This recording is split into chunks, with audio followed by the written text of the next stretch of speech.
think so.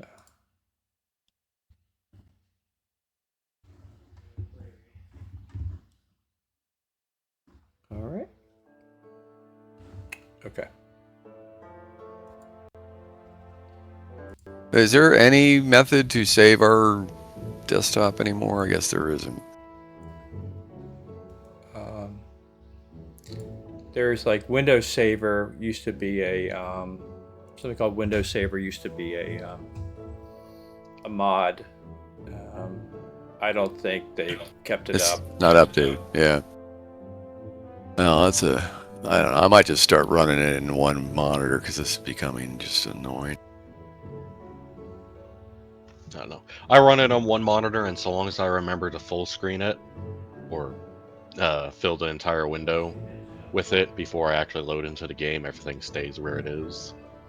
One monitor does, but two monitors like I like to use because especially with multiple characters and all the stuff I got to deal with spell sheets and everything else, it becomes a real problem.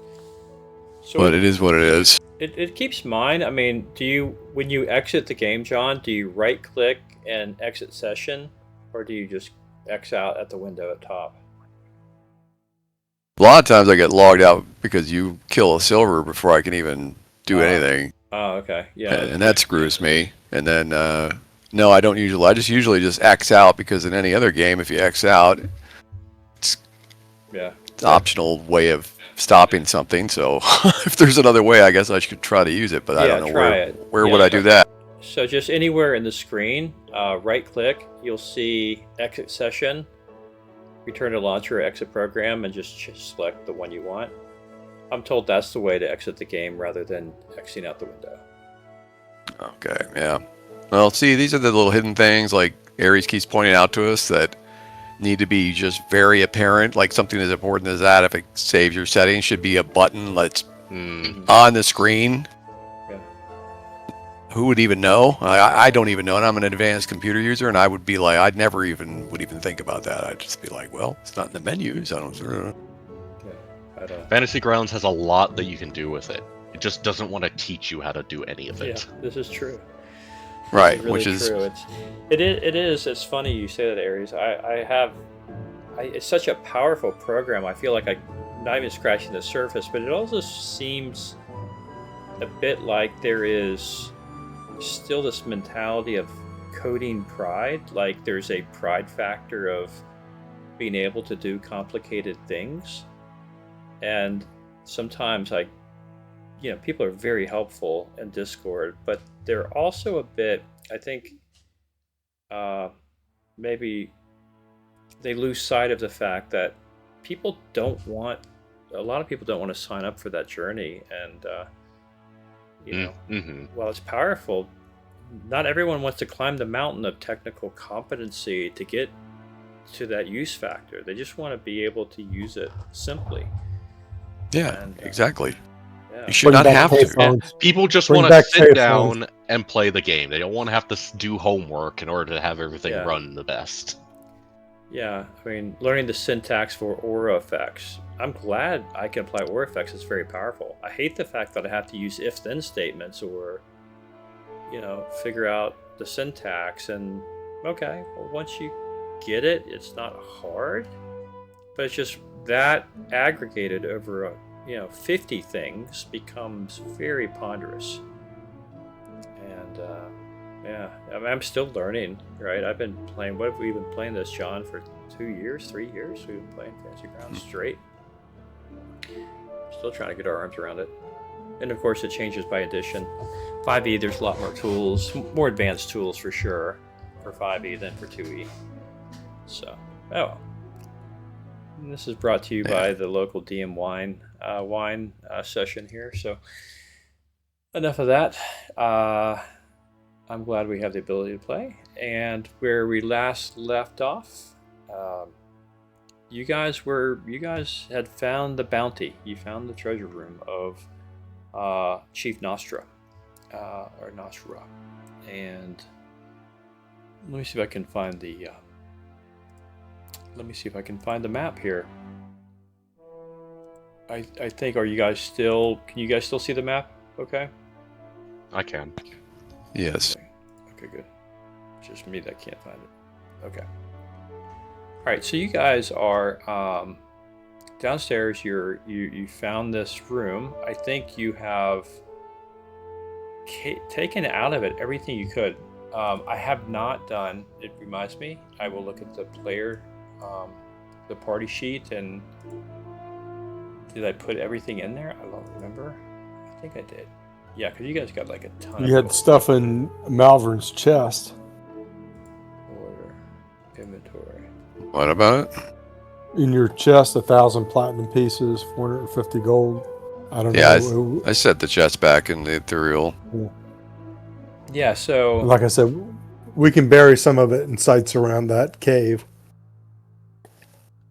you guys have The found. cave that was. Oh, sorry, Ricky. Go ahead, Andrew. Just to recap, it is in your is in fact in the party sheet. You have some arrows, a bastard sword, both not identified. You have gems, jewelry. You have another Couple of long swords, I sword think. and a spear. Yeah. All of which have not been identified. So. Yeah. And a ton of gold and platinum. Literally more than a ton, probably. So it took a big chunk, but whatever's left. I mean, I've got the numbers that I took in my notes, and Dick can handle burying whatever the rest, I suppose. Yeah, we just take 3 different sites around that cave, like in a circle, outside, where we camped the first night. Mm-hmm. Just pick a spot 100, 200 yards northeast, southwest, and we'll split it up in 3 or 4 piles and bury it. And then you can have your girl with your crystal ball scan the area once in a while, make sure nothing has dug it up. Not that we can do anything about it, but it'd True. just be interesting, Well, I also have wizard lock, so I can put that in every chest before you bury it, make it that much more of a pain for anybody that happens to somehow, mystically, magically even find it, which if you bury it well, I don't see why anybody ever would find anything, but it could happen, hypothetically. Should we leave some zombie hill giants in the treasure room there to guard it in case anybody comes back to check it? And then I'll have to fight them to get the copper pieces. I mean, I just say leave the stupid copper pieces and stuff. We don't want any of that garbage. I know, but I'm just saying as a trap, leave a zombie in there to guard it. So maybe it takes somebody out there. I could. I mean, It'd be a surprise for them. yeah, but I can, I can create. I mean, it's depending on how many days we hang out, we got plenty of zombie giants I could create to be your carriers. Well, I'm saying we need 1 day to heal and bury the treasure, and then we need to go to town, Andrew said, and get the cold weather gear before we head off. Oh, to the mountain, the high mountains, I Yeah. guess. Okay. Yeah. So yeah, it's a couple of housekeeping things, right? So the first is there is still one area you've not explored here. You're welcome or not welcome. You're welcome to explore it or not explore it. Completely up to you. For all, well, I won't say that. I will say once you leave this area, you have 2 choices to reach your major goal of part 1. And the major goal of part 1 is to either A, advance knowledge of the situation back to Istvan, back to Lashin, who is the head guy in charge of the city of Istvan. So you report back to him, and it will conclude part 1. Or you can avail yourselves of the map and the chain, the transport chain, and go to the glacial rift, which will effectively end part 1 as well. In either case, it will stimulate to the parties a goal reached and some infusion of experience for sure. So just like I said, housekeeping things. All right. Well, on that note, Dick, as far as I can tell in my notes, All those platinum pieces and the gold pieces actually took up the remaining space in my secret chest, so they're done. You don't even need to worry about those. If there's other types, you want to take the silver, and obviously we're going to take the magic, potentially magic swords and the jewelry and all the gems and stuff. Yeah, we'll figure Easily. out what magic is. But yeah, let's just bury the silver. Yeah, okay. That's a lot of silver and gold. So Yeah, the gold's in the chest, the platinum's in the chest. You don't have to worry about that. Just silver. leave the platinum. We'll take the silvers All right. and bury We'll do that. bury it both ways. Yeah, we'll do that then. So I'll, depending on how much the silver weighs, Andrew, I'm imagining like a couple of hill giants at least would be enough to carry the chest between the two of them. But I suppose you can calculate whatever. But that's a lot of strength between two big hill giant zombies. Yeah. Yeah, I mean, they can make multiple trips, whatever. Yeah, and the interesting thing about the mechanics of, the secret chest spell, it weighs literally tons now. So, like, anything that does find it is going to have to first get through a wizard lock, and second, be able to even move the stupid thing if it can't open it. And even if it opens it up, it's still got so much to deal with, it's going to have to go through the same logistics we're dealing with, and then some. So that's what's really cool about that spell that I never thought about before. It's not like the normal physics of an actual chest. It's a magic chest that can become so heavy that only a magic spell could move the stupid thing most of the time. So there you go. So it's kind of comes with its own stacking security system because of how crazy heavy it can get. Yeah, it's got an inherent cryptographic, factor embedded in it, meaning its weight is practically a deterrent, of course. Yeah, and then on top of that, I've got the bard with the crystal ball, and she can literally look at it up to 3 times a day to just make sure nobody's fiddling with it. And if somebody is fiddling with it, I can summon it. Let's. I mean, I want you to do some homework in some downtime gaps of our game and look up crystal ball, because I'm not sure if it applies to objects rather than people. So just do me a favor. But it applies to locations, right? I you don't could monitor remember. this. I just remember people, and just read over it to when you get a chance, and let me know. Just help me remember. Oh, I thought it just applied to whatever she's familiar with. I just, again, I don't remember. If someone could just do a reality check on that at some point, make me feel better. What crystal? I'll Google it. Crystal ball. Well, what is it? You don't even have to Google it. You could just go up to records. You could books. In the menu, books, and bring up the player's handbook or the DM's guide, wherever it is. Player's handbook, I guess. Or you just go to I'm reading the AI overview. The AI never be wrong. It's.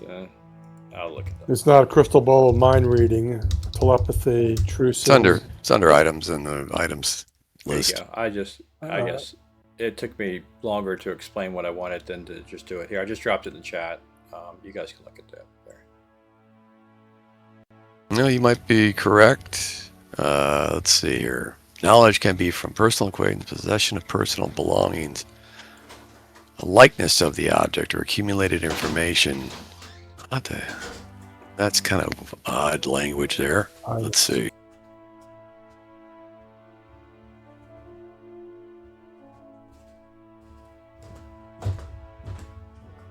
I mean, obviously, I could work around this now that I know.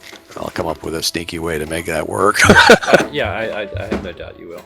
I see crystal parrot, but I don't see crystal ball. There, I dropped it in the chat and Fantasy Grounds. If you just look in Fantasy Grounds. Right, but I'm saying I don't see any chat stuff. Let me. I don't even see my dice. Let's see if I can roll a die.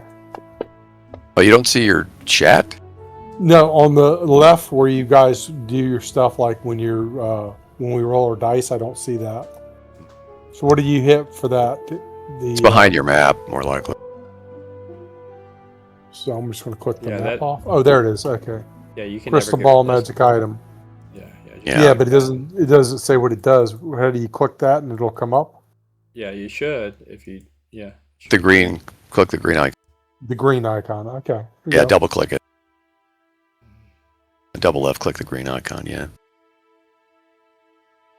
So if subjects. Yeah, maybe. Okay, the so- opening paragraph. No, knowledge can be from person. Oh well, is it a? Okay, yeah. this is where It's it worded does it. strangely. Yeah. Yeah. Let me get my freaking. Because manual. if you have a brooch of your grandmother, you can locate your grandmother, right? Or you know your grandmother, but if you know the knowledge can be from a personal acquaintance, possession of personal belongings, like the missing. Well, there you go. The missing girl has, you have the dress of the missing girl, and you can try to ESP the missing girl because you have her dress. Yeah, But I mean, it I seems- grudgingly have to agree with you that it does. It definitely implies that it's about seeking a living being. People which instead is of places. kind of Right. So odd. you can't spy on your chest. You can't. It's not like a wizard's eye. You can like look at an area like some security camera. It's not that. Yeah, not yet, but I've been Yeah. debating whether or not to put a Alright. freaking some kind of a guardian inside the stupid chest. Now there's more reason to do it. Well, So- and you're right. And now you're high enough level, you can make your own spells at some point. So, okay. Back to matters at hand. Okay, so the 6 of you are here. You've discovered this. You've let's just say effectively, logistically, have squirreled away what you want to squirrel away. I think the silver was 25,000 or something. At 50 coins per pound, it was about 500 pounds, I think. No. Yeah. No, it's 250 pounds. 5,000 pounds. Right? No, 50. 5,000 pounds. No, 500 pounds.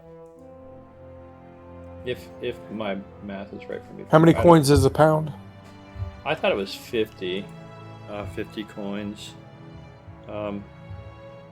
It's in the DM's guide. I'll read it to you. I'll put it in there.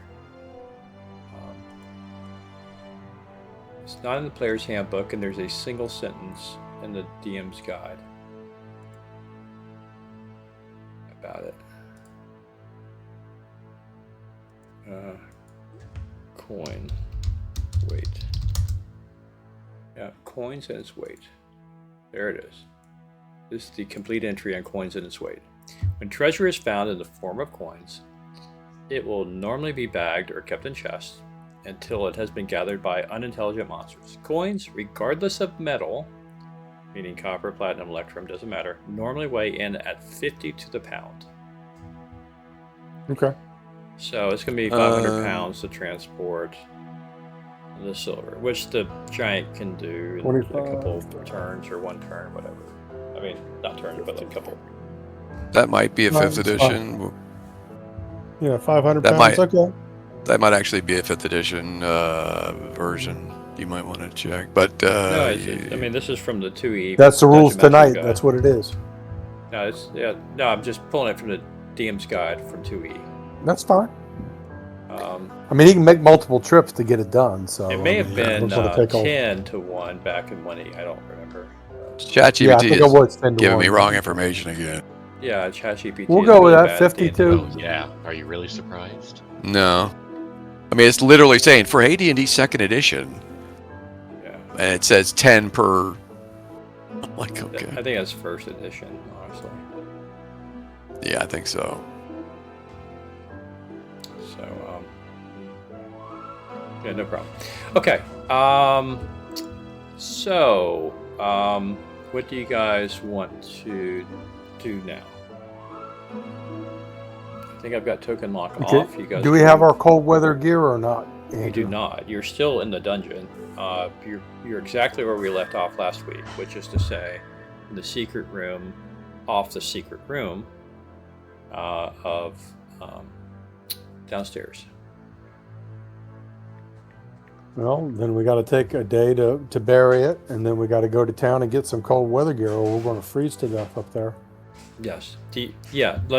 And we can get you off this map, and we can get you onto the road and start dealing with that. Unless you just remind me if you want to check out the altar or not. There was an altar. Yeah, I was about to say. We still have the altar that we never checked out if we want to do that. There's just You one want, little do you want us section to you go guys to the haven't altar, seen. John? Sure. All right, you lead the way. I'll hide in the back.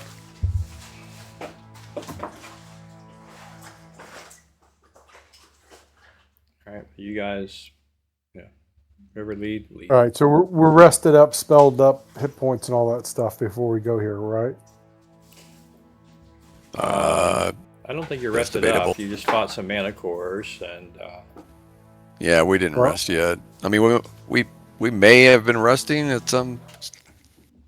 But I'm saying I think we ought to just take a day or two before we go down to the thing and make sure we're all rested up before. Oh we go. yeah, for sure. I was kind of assuming we were going to do that, but okay, so I you just guys, wanna be clear I'm on pretty that. tapped out. If we got in a fight now, I would not be of much use. okay, so you guys want to go back up to your makeshift lodgings in the guard Where the- tower. And Well, no, actually, we want to go back to the cave where we were at the very beginning, where we worked from the first raid. Okay, Remember that? I do. Yeah. And then that's where we want to bury the stuff 200 or 300 yards in each direction, northeast, south, or west, and split it up. Well, I the think things. we'd had rested a couple of times already. I'm pretty sure because I had more than one hill giant zombie, so we had to have rested at least once. I thought we'd you've rested a 2 couple of nights. days. You've rested 2 nights Yeah. since the We big rested battle. in the guard tower where you found. Oh, okay. I just So wanna I be do full- have. I just want to be full spells and hit points and all that before we go down to the altar. That's all. We should Yeah. be good. to Nearly go. so. Say You yes, had a- Andrew. Say You had ye- a minor say yes, skirmish Andrew. with mana cores. Say yes, Andrew. You guys got full spells and hit points. You're pretty close.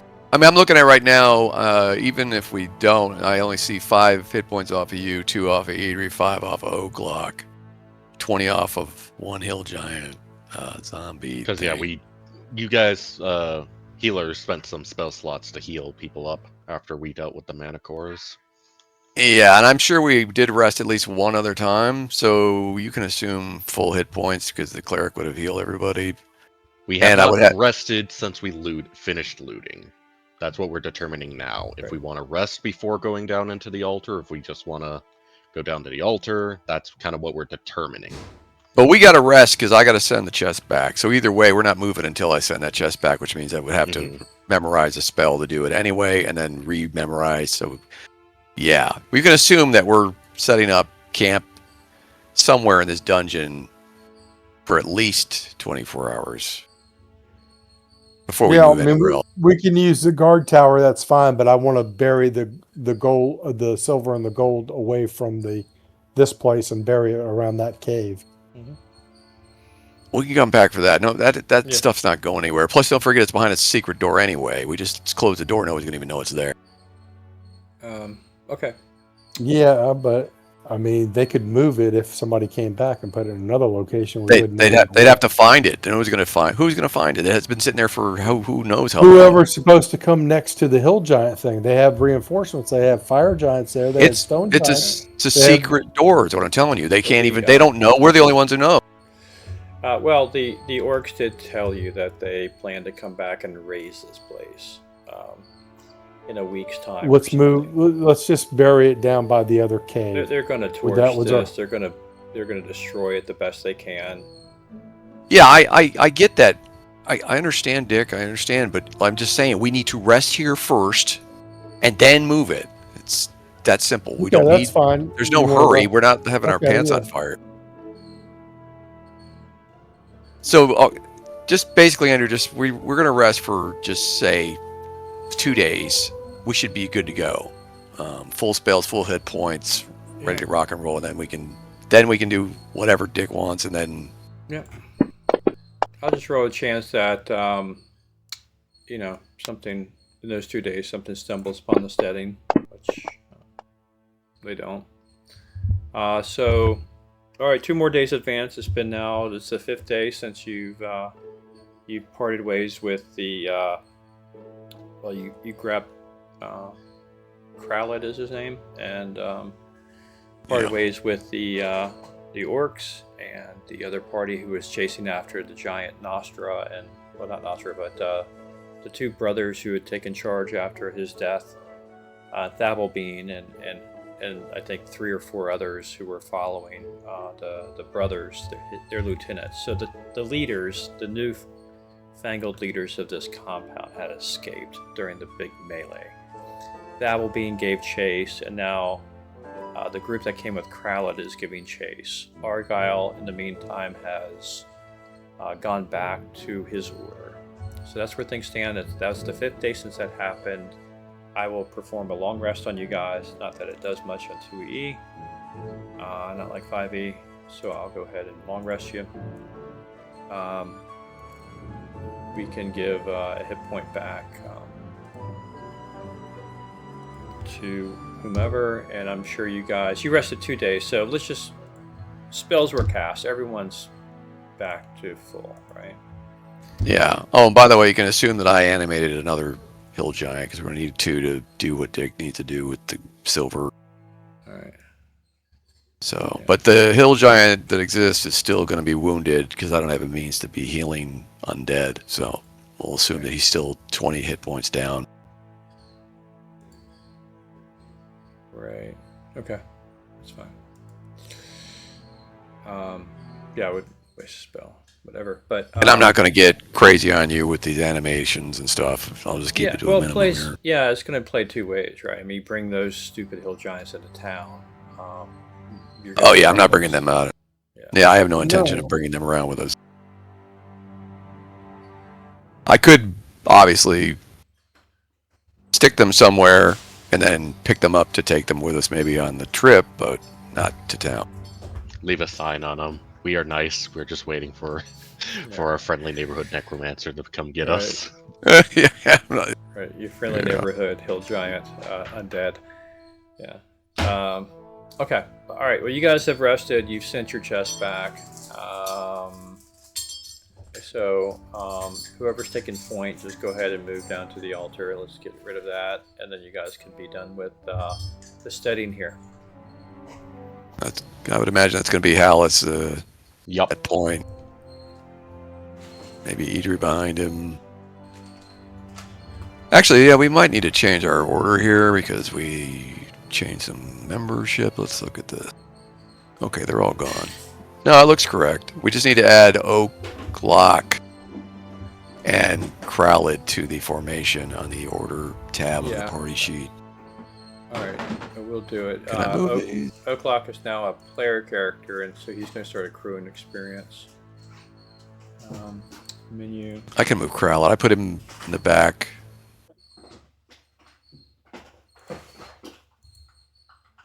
Dick, you want to move your I don't have the map in front of me. your party sheet? You go to party sheet. There's an order tab. That's where the order is, the marching order. Okay, so where do you want me to do? If you want to drag your icon anywhere you want, you could put yourself even further back. You could put yourself at the very back or whatever. But right now you're next to Krallet in the back. Okay, So I'm if trying to you're- drag my picture down and it doesn't move, so... I think it might be locked because I see a little lock or something, but I thought it just applied to me.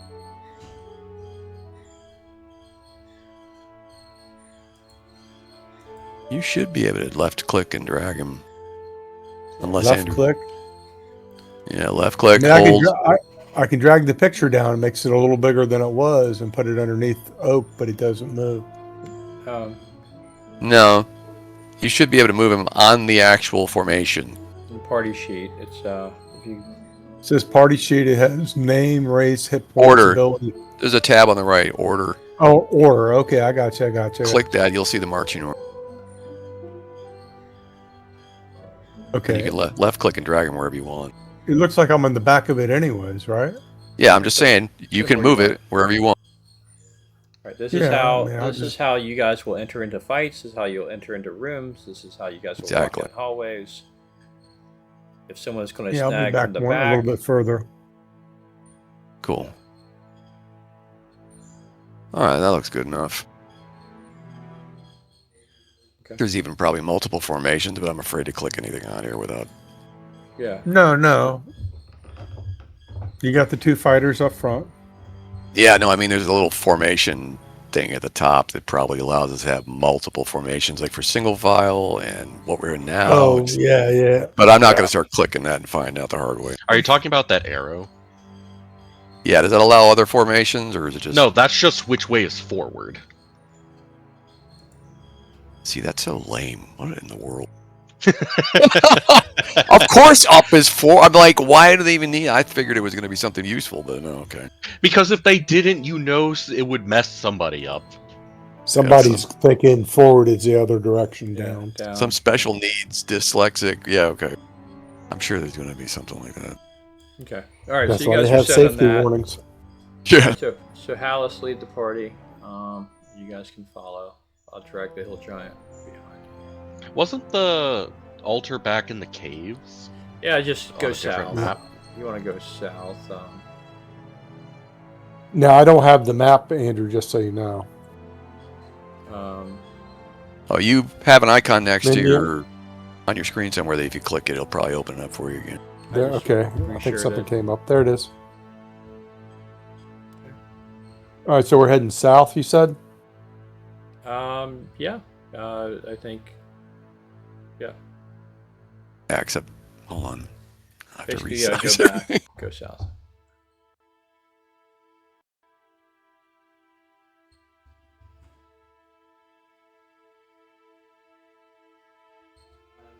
This is yeah, you guys go west, Then we- right? Or east rather. East through the Back secret east, door. yeah. There's a secret door. Boom. You pop out in the hallway and you go south to where Hallis is.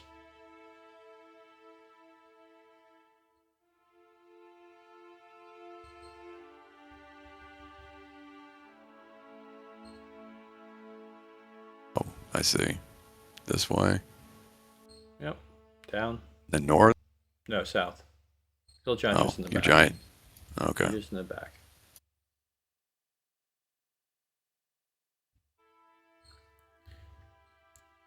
In Hallis, if you go south, you'll go into the corridor with the bloodstains where you killed the fire giants. You go, Oh, shit, yeah, disappeared. right through there, right through. That's the rubble. That's where you guys. I don't know where he went. He just literally... Okay, there he is. Yeah, he went Yeah, just south. go down then south. east.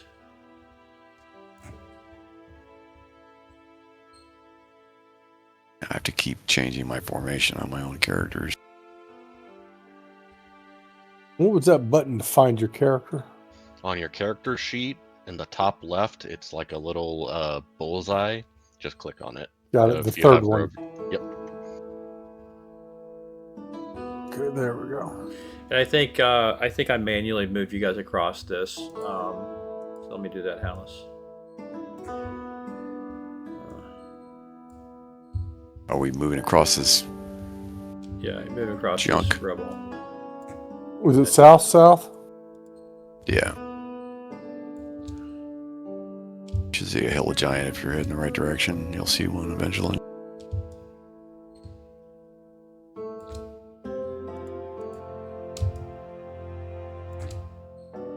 I'm moving you guys. You just move us up to a group to where we're supposed to be. Okay, I think I moved everybody. Oh wait, somebody's lagging. Lorax. Oak. Oak and Lorax. All right, moving you Lorax over. Move Oak over. All right, you guys are going to be on the other side now of there. Now you want to go down the tunnel here. Right. Oh. Diagonal? Yeah. And the door you just passed is the door to the altar. That's what the orcs told you, that they would not go in there.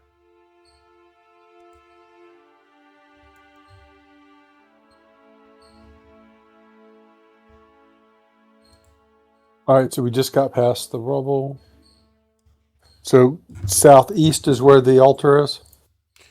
Southwest, yeah. Southeast. Southwest. We're currently heading southeast. Well, you want to You're in a hallway southeast, and there's a door to your left that will take you southwest. That's where you want to go. Oh, okay. I'm just waiting. I'm here.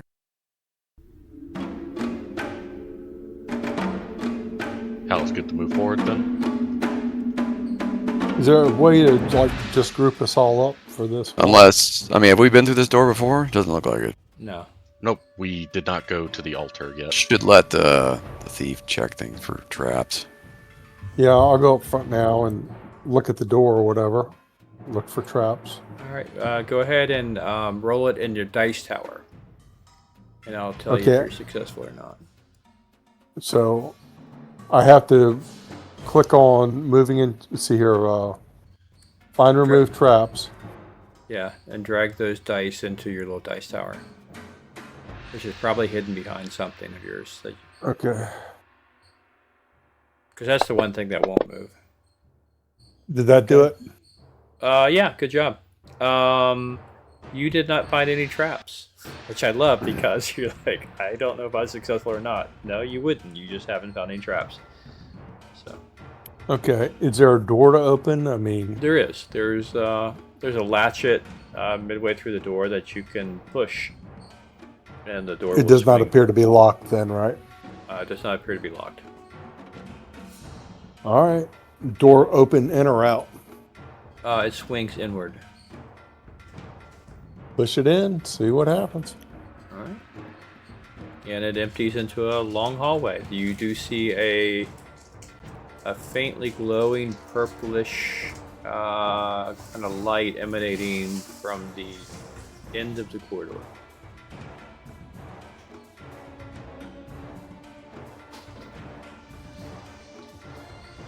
Purple light. That's never bad in 2nd edition, is it? AD&D? All right. I guess I'm going to take one step into the room. Are you moved all the way down there? Or I don't know where my character is. One I'm trying to step move him down. It goes southwest now. Is that what you're saying? Yeah, look. At this door.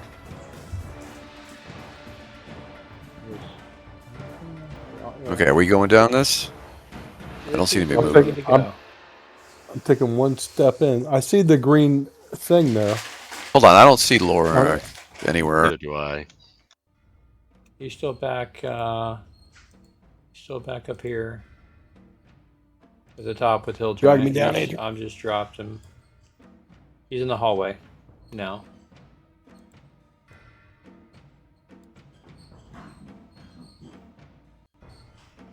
Okay. If he's in the hallway, I don't see him in the hallway. Oh, there we are. All right. So I'm right here where your little green circle dot is. All right. Well, Yeah, we see you now. that's the direction you want to go. Yeah, I'm going to move up 10 feet. Do I see anything? No, you still a long hallway with a purplish glow at the end. Okay. Move up another 10 feet. Okay. You have not fallen into any pit traps, and it's still a long hallway with a purplish glow. Move up another 10 slowly. All right. It's not as a long a hallway, but you don't hear anything more. The purple light is, not intense. Does it but appear to it's- be like a natural light, like a candle with a purple glass thing in front of it? Or Yeah, is it it's just maybe purple? it's like kind of the ambient kind of light in that area for whatever reason. You don't see it flickering like a torch or anything. So Is it like a fungus? maybe I don't know. You have to get there and see. All right. No, we can move up 80 feet down this 100-foot hallway. All right. Well, still the same thing. Okay. Okay. Move up 95 feet. Yeah, you're able to see. As you're coming I see in. some pillars here. Yeah, there's some columns. All right. It's Is there any gems on the column or anything? Anything we can read, like inscriptions? all right. Well, let me check with the rest of the party before I answer those questions. You guys staying in the corridor, or are you coming into the room? Alice is going in, seeing that Lorax didn't like die immediately. No, he did. Yeah, there wasn't a column of divine flame that engulfed him. I'll move Oak Walk in here.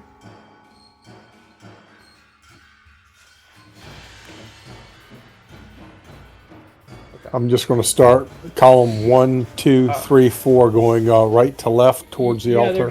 They're black columns holding up the roof. Maybe functional and decorative at the same time. Any secret doors or panels on the columns anywhere? You'll have to loose tiles. You'll have to spend a little time to check that. But let me describe the room as you see it now. So you see this room is a faintly glowing purplish green stone. And you notice that the green stone and the purplish stone are carved with some disturbing shapes and signs, which seem to stare out from the walls and the columns.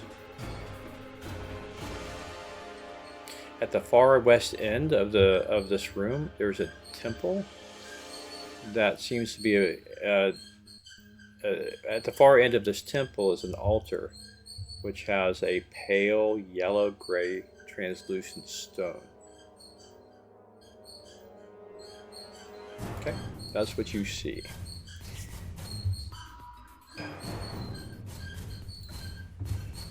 Does this stone appear to have any value, or it just lights up? What, the stone? Yeah. The walls? Mm-hmm. No, it's kind of a weird stone masonry thing that's got this glow to it. But I'm saying, is this natural or man-made, the way they've laid the stones in for the light? Well, the stones are constructed, it seems, man-made, but it's not anything you've encountered before.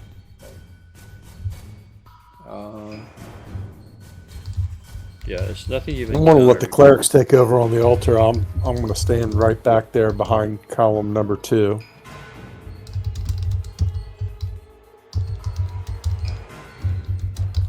I'll just put my guy right here between 1 and 2 columns. You guys keep going.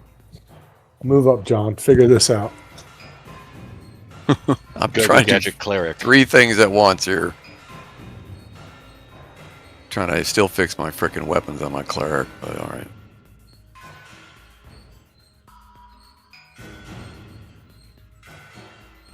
The chamber, I mean, the temple, to your eye, does appear to be far older than the Steading itself. It doesn't So they match just any of the happen to build a construction. hill giant steading on top of it? That seems weird. Maybe.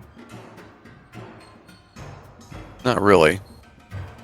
How old did the steading seem to be up? Was it years and years old or relatively new construction? I mean, it wasn't ancient by any stretch. It wasn't. I don't know. It's. I lack an answer, but it's not really old. Older than 10 years, could be 100 years. Yes, I think that's fair. Well, I mean, don't forget they're hill giants. They're not intelligent. They're barely functional, and they're certainly not highly skilled. A few of them might have average intelligence or a little bit better if they're the leaders, and other than that, they're not known for being like, builders But I'm or saying, anything. are they smart enough to actually build this? No, absolutely not. Absolutely not. No way. So they carried the trees and put it up, but somebody told them where to put the trees to build the whole fort. Somebody might have just grown it for all we know. This doesn't. I would know.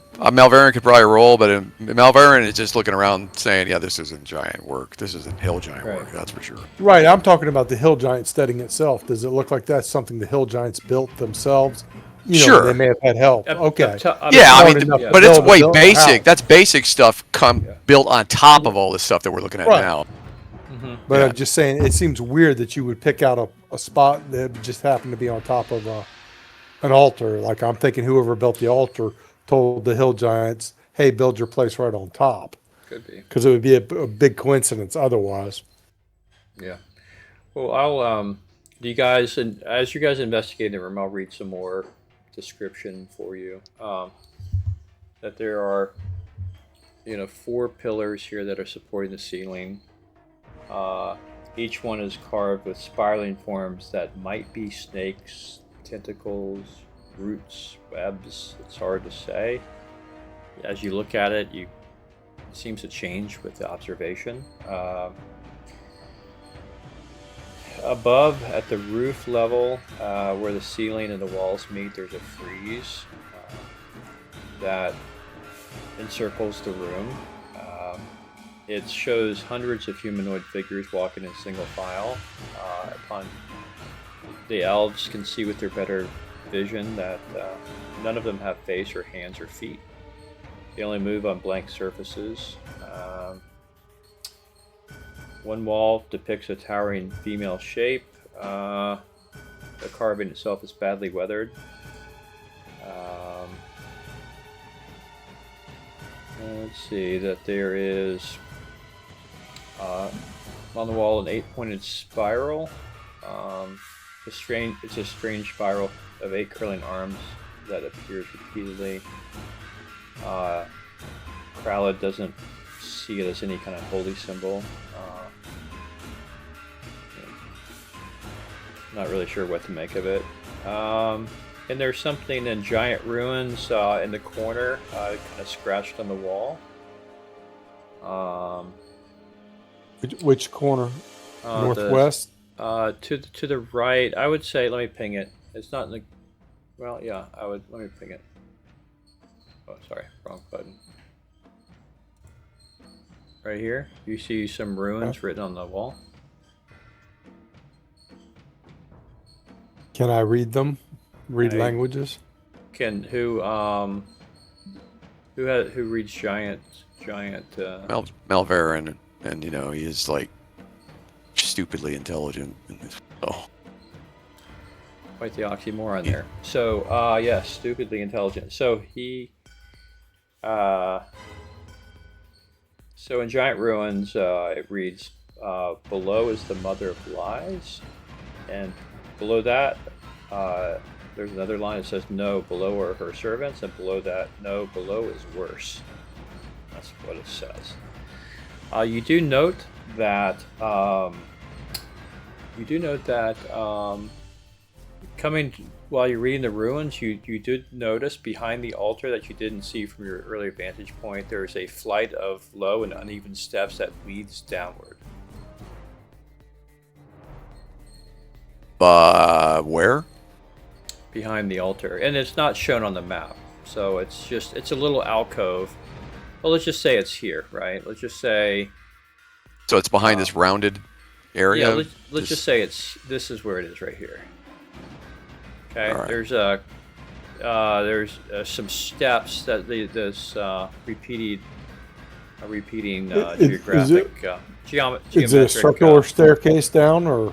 No, it's not a staircase. It's just a dais, right? You have the altar. You have this altar here, which is the yellow, pale, gray, translucent stone, right? That's here. You have, upon coming up to the altar, you see some steps leading down, and there's a back wall here.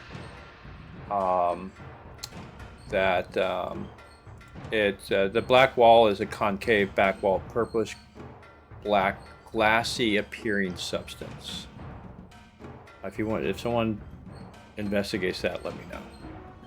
All right. Well, Malverin's really interested in this altar. He's looking to see if there's any signs of foul play, usage. Like he touch Malverin just says, "I suspect." No, absolutely not. I suspect this might be some kind of sacrificial altar, if I had to guess. From the wording on that wall, we're definitely dealing with something evil. Okay. And Idris also is looking around for similar stains of old blood, nicks and cuts on the... What is this made out of? Is it made out of stone? Is it made out of something we don't know? It appears to be a translucent kind of stone. Like quartz? Yeah, kind of. But it's yellow and gray, as opposed to quartz being, clear. And is there any markings on it? Scratches, cuts, nicks? Nope. It seems perfectly intact without blemish. Okay. But it hasn't got a lot of wear then, huh? If it did, then it's been cleaned up. You don't see stains on it. It's something Malvern says. Investigate that dip behind to the west. That's very suspicious. If I was thinking maybe they were throwing blood or bodies down those stairs to something else, but maybe I'm wrong. All right. Who's checking that out? Hallis. All right, House. Give me a second.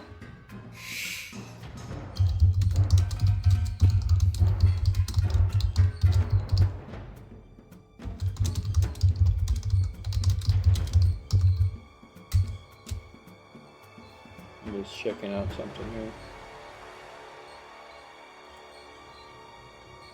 Concern when the GM says, "Give me a second," and starts typing. Yeah.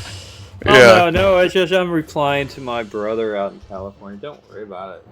You got nothing to worry about. It's so funny because like you're like, oh yeah, but we hear the Alright. pending stamp of doom.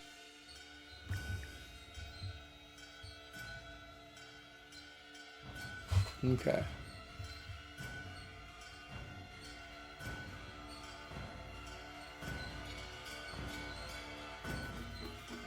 All right. All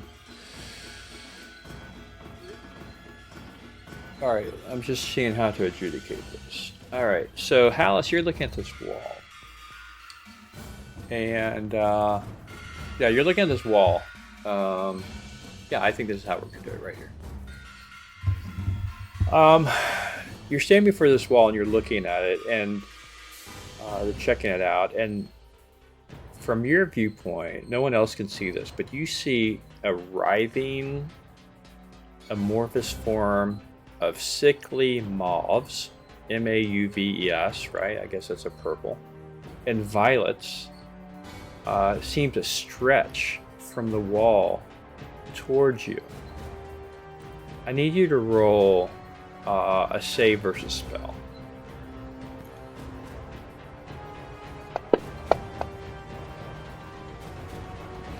Okay. Success. Your mind screams some like impossible thoughts. I don't know how else to say it. You wrestle with the concept of reality itself. Holding some thoughts in your head, challenging your notions about space-time and I don't know, just reality. And then it goes away. That arm, which was writhing out towards you, retreats back into the wall as if it were never there. And in front of you, you see a scarab on the floor, where there once was none. Like an actual bug, or just something that looks like a bug? Actually, no, as an object, as an inert metallic object. It's in the form of a scarab. Against my better judgment, Alice is just gonna reach down and pick it up and look at it. Okay, you do. Okay. Will you grab You're it? disintegrated. It pulses slightly warm. It has a slight warmth to it, but beyond that, it doesn't bite you. It doesn't delve into your skin. It doesn't do anything other than it seems to glow with a faint bit of power. And that's it. That's it. You feel a bit nauseous after the encounter, but beyond that, looking more at the wall by yourself causes nothing else to happen. Anyone else want to inspect the wall? Alice is gonna like look at the bug, look at the wall, and just like, nope. So wait a minute. So what was it that something attacked you? It was like from the wall itself, correct? Yeah. It was something that was reaching out reaching out like a writhing, like think of a snake, but not quite the snake, but writhing and violet and mauve, purplish coloring, reaching out towards your head, towards your mind, and then it retreated back after you successfully saved. I would not recommend going to the wall. So it's not a physical thing we're seeing. It's something he saw in his mind. It wasn't. Maybe. It was in his mind that he saw this. You guys didn't see anything happen. You just saw him staring and then reach down for something. So Malvarian's like, what? What happened? I'm not entirely sure, but everything started getting weird, and I'm not entirely sure what I was thinking about, but now there's also this bug thing. Alright, Hallis, I'm putting something in the inventory for you, and I'm going to put your name on it, okay?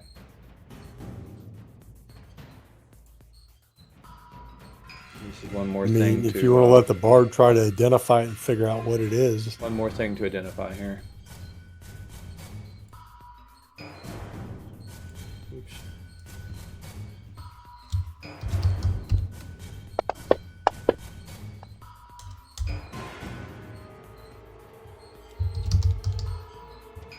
Okay, got it. And I'm putting the arrows on you. I'm just going to go ahead and put, while I'm here, I'm just putting some names on things, right? Okay. Arrows with Hallis, the scarab with Hallis. Who's carrying the spear? Anyone carrying the spear in general? Oakleaf or somebody? What spear is that? It's a The magical one? It's a The one we magical spear found? that you've not identified. Yeah, let him, Oakleaf can have the spear, because I don't think I'm proficient in it. Alright, and there's a long sword and a bastard sword. Both that... Well, Idri should be examining these things because she's the only thing we have close to even identify of any kind at the moment. Is she sure these things are some kind of magical or some kind of archaic, valuable weapons? there's no doubt that the long swords, the arrows, the bastard sword, the spear, and apparently the scarab has got some properties that make it beyond normal. I guess there's a chance she might know the history. Let me see here.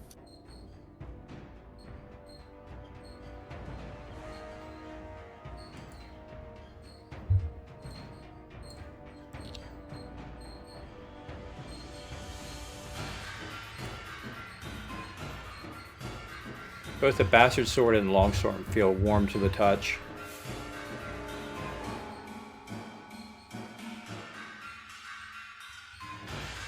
Warm to the touch? Warm. Not cold, warm. Yeah. Are there any words inscribed on it? No. Are the blades a normal shade, or are they some kind of different shade of metal than usual? Normal shade of metal. But again, I'm going to take the long sword and just swing it in our arc and see if it does anything. it does not. Who's Does got nothing. that? That's Lorax, right? Mm-hmm. Okay. Who's got the bastard sword? Anybody? Can anybody use it? Doesn't Hallis use a bastard sword? He uses a longsword because he's an elf. Okay. Well, I mean, let me look here. I don't even know what So I thought someone was proficient skill. in bastard sword, but Maybe it's a fighter Oakleaf. maybe. Okay. Idri's not proficient in any, and obviously Malvarian isn't, and the cleric isn't going to use a sword. Right. I have to change one of these to rapier. I'll make sure that Idri finds something of. Surely the Rangers you must have a decent amount of different weapon proficiencies. You should have the most in the party as far as number of proficiencies for weaponry. Let's see, skills. It just has weapon proficiency swords. Let's take a look. Yeah, he probably just hasn't filled them all out, but like you probably have, if Idri's got 4, you probably have like 8. I spent 7.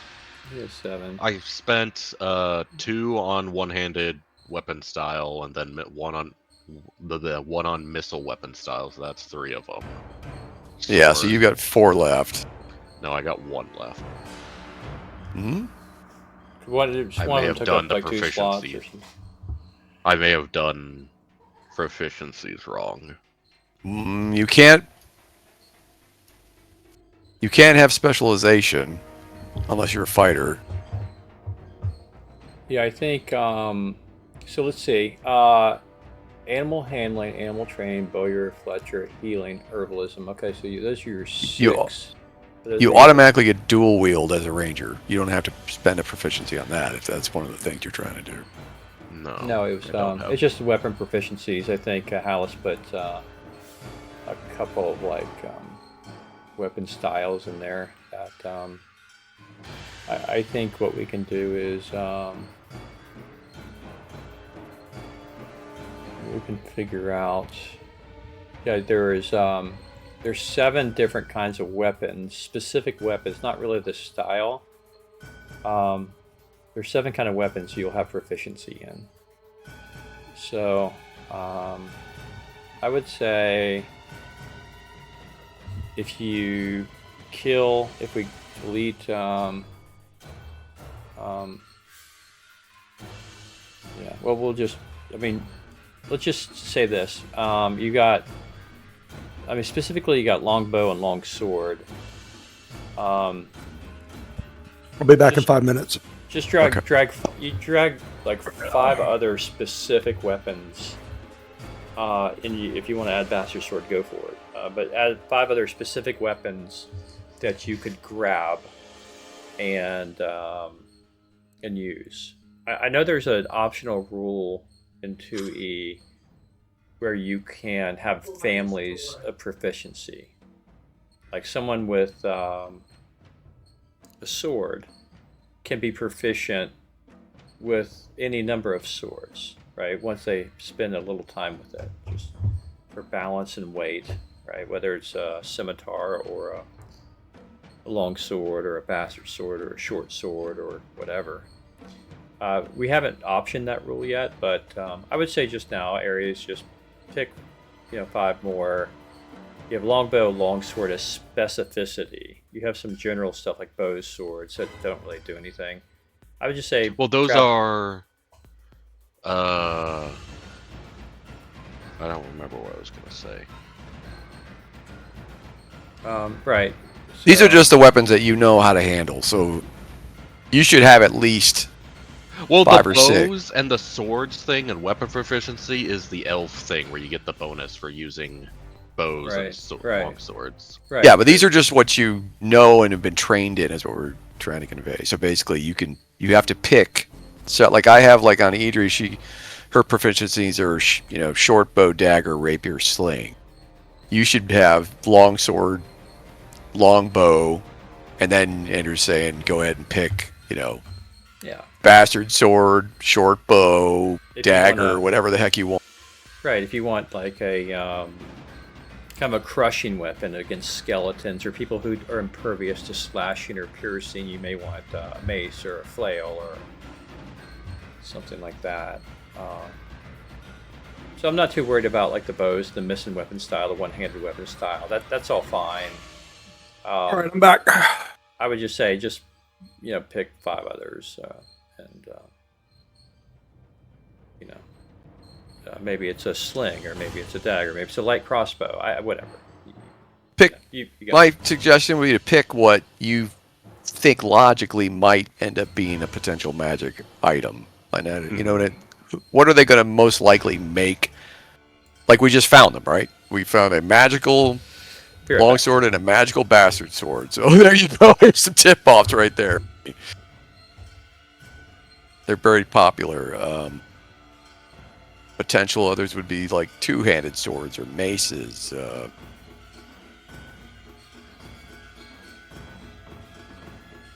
An axe, a battle axe, that kind of thing. Of course, as you level, you'll get more weapon proficiency slots that will open up faster than anybody else in the group. So,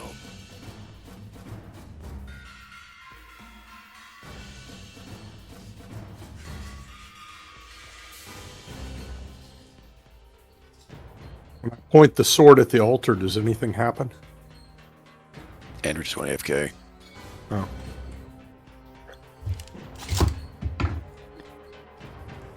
Andrew's not on the thing right now. Is that it, John? He just walked away from it. There he is. Yep. Back. Sorry. Yeah. All right. So so we're doing that. Anyone else want to investigate the wall in the back, or not? I mean, obviously, Malverin will look at it along with Idri, but I mean, everybody will probably look at it. But first, Malverin, because obviously, if there's something mental, he's gonna take a. Let me deal with this, he says. See if you can stick your head through the wall. Probably could. It might be an illusion for all we know. Did anybody even touch it? Hallis did not. He just kind of got weird magic bullshit, and he was just like, nope. Well, Malverin tries to tap the wall with his staff. Okay. Nothing. Click, click, click. It's as mentioned. It's a So it is a glassy wall. substance. It's a hard purple, black, glassy substance. Does anything mess with his mind, or is that just the elf? Well, as you start to stare at it, yes, something does mess with your mind. As you're investigating it, in your mind, you see, in your mind's eye, tentacles coming out of the wall, reaching with your mind. Well, in this case, it's not even reaching for you. It's just kind of writhing. It's kind of like some writhing. The wall starts to writhe and undulate and twist, and it starts to reach out towards you with formless members. Does I need you to Malverin roll. recognize whatever this is? You do not. It's something well beyond anything you've encountered or read about. So I need you to roll a save versus spell. Oh, versus spell. Of course I fail. You failed. Okay. You shut your eyes and shake your head, and the apparent writhing stops, and the wall is as it were before. Now I need you to roll a die 20, please.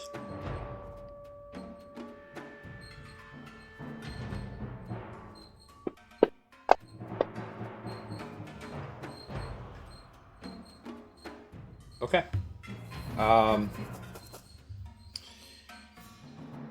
You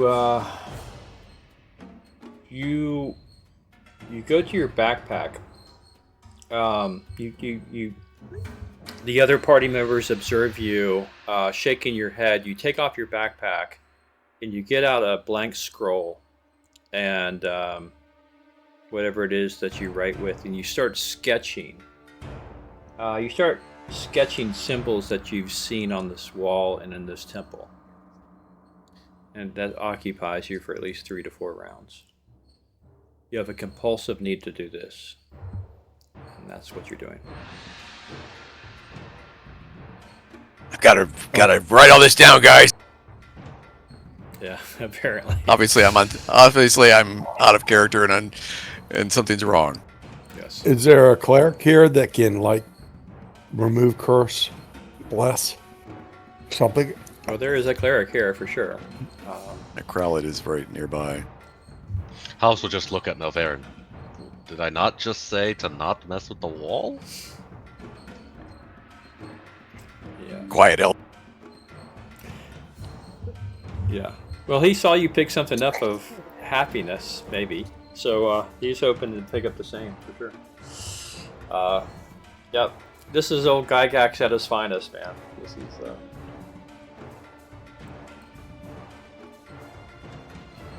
Well, I mean, it's not anything life-threatening, whatever's happening. No, Yet. no. You don't turn into a toad. You just have a need to compulsively sketch the symbols you're seeing around this room. How long? I don't know. So these symbols, nobody recognizes any of these languages? I mean, not even Malverin. I've got a couple of ancient languages that I know. Sorry. Sorry, Charlie. No, you don't. Ancient understand. Backlunish, High Symphonies. None of that. No. Soloists. He knows 3 ancient languages, actually. Anybody else? Anybody else want to do anything in this room? Vicky, did you say, Lorax, you're looking for secret doors and on the columns? While they're investigating the walls, go ahead and roll to see if you've seen anything secret compartments. I also have or ancient doors. history, by the way. Okay. Oh, see if I can. I came find prepared for this stuff. Yeah, go ahead and roll your ancient history and languages. You can make it rolls. I don't see my character sheet. Hold on. Okay. Nothing in the history that you've read about indicates this. There's really no language. They're just symbols. You don't recall these symbols from, part of any ancient dead, people. Well, they're So what hieroglyphics from somebody, but they're alien, apparently. Yeah. Exactly. Okay, but I don't see anything that says find secret doors on here. Find remove traps. Find remove traps. And as an elf, I mean, there you'll is a secret door thing. I mean, as an elf, you'll have one die, like one and two. One and two on a die 6, you will automatically notice a secret door. You want me to roll that too? A 6? No, I'll roll it. If there's a secret door to be found, I would have already rolled it. Let you know. That's how you found the last one. It's even higher if they're intentionally looking. Yeah, possibly. But Well, Oakleaf would have the same thing. as would Idri, and yeah. So look, Yeah. I'll make it short for you. You find no secret doors. There's no secret doors in this room. Okay. There's no passages. All There's right. no hidden- Anything on the altar itself that appears to be like a false lever or something like that? Not that you see. Do you touch the altar? No. It's a loaded question. He really wants you to What's the touch that. concern?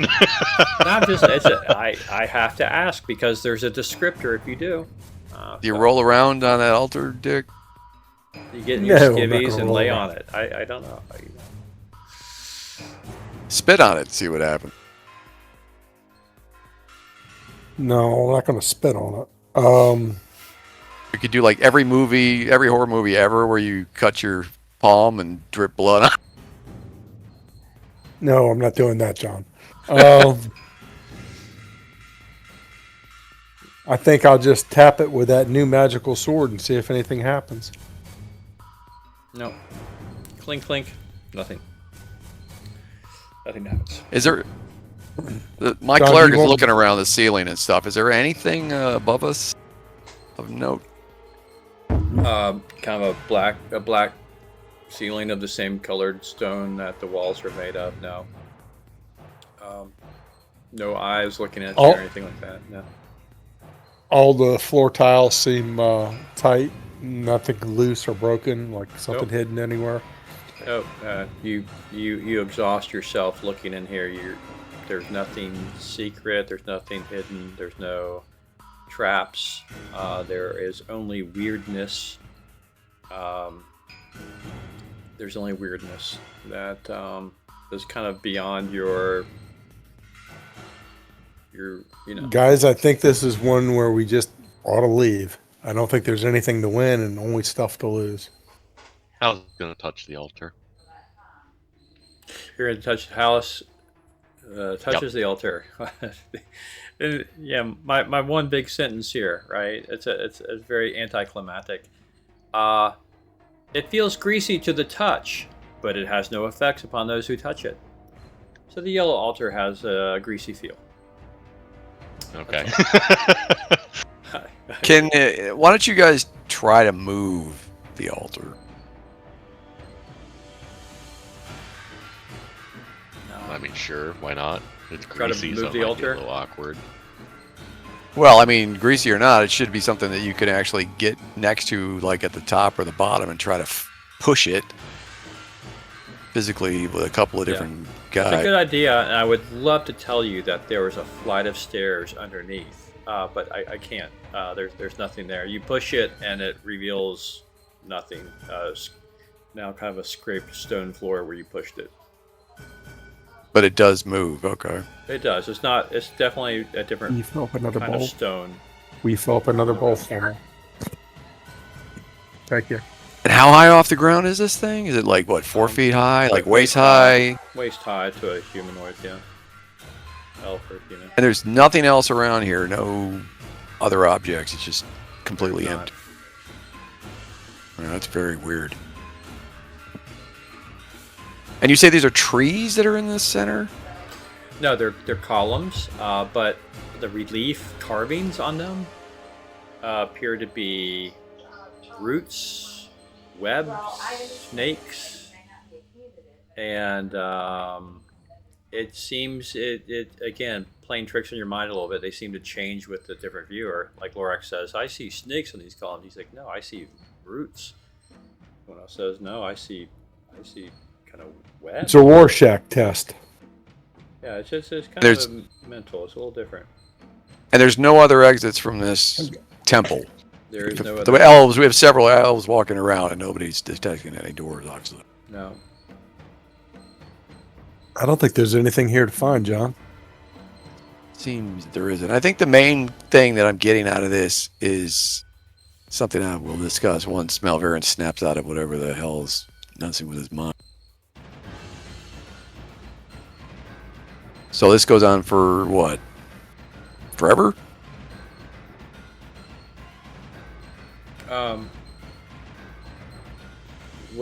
What does your? Do I get to? compulsion? Does he get to roll saves against this, or what's happening? Yeah. I'll if it lifts, I'll let you know. I mean, basically, you'll know when you stop feeling the compulsion. Yeah, I mean, it comes and goes. So after 4 rounds or so of sketching, okay, guys, I don't know why I sketched that. I've drawn 5 simples here, but okay, so I'm good. Oh, but he's got them on a scroll. He's got them. Yeah, you've written symbols somewhere. All right. Well, he's obviously angry, and he knows that something's messed with his mind, and obviously he is a powerful mage, so this is not something he's going to be laughing about. Though, yeah. Maybe What the hell? Maybe somebody else should carry that piece of paper instead of him. No, absolutely not. If it messed with him, it'll absolutely mess with anybody else. He's got a 17 wisdom and 18 intelligence. There's no way. Yeah, no. I think it. Malverin is just going to take a flying guess here. Said, look, what I read over here in Giantish, and what we're seeing here with a temple with crazy hieroglyphics on the walls that are capable of messing with a mage of my prowess. There's definitely something else at work here, not of giantish make, especially not of hill giant. That's for sure. None of the lesser giants. I don't know of any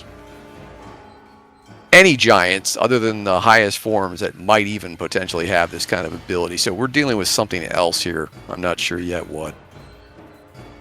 But it's definitely something that can use magic. And those aren't typically giants.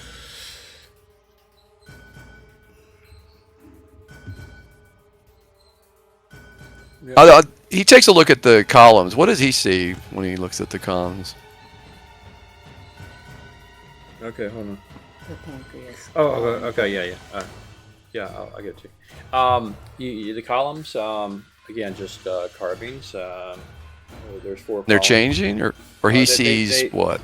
They seem to change. But you said you saw webs.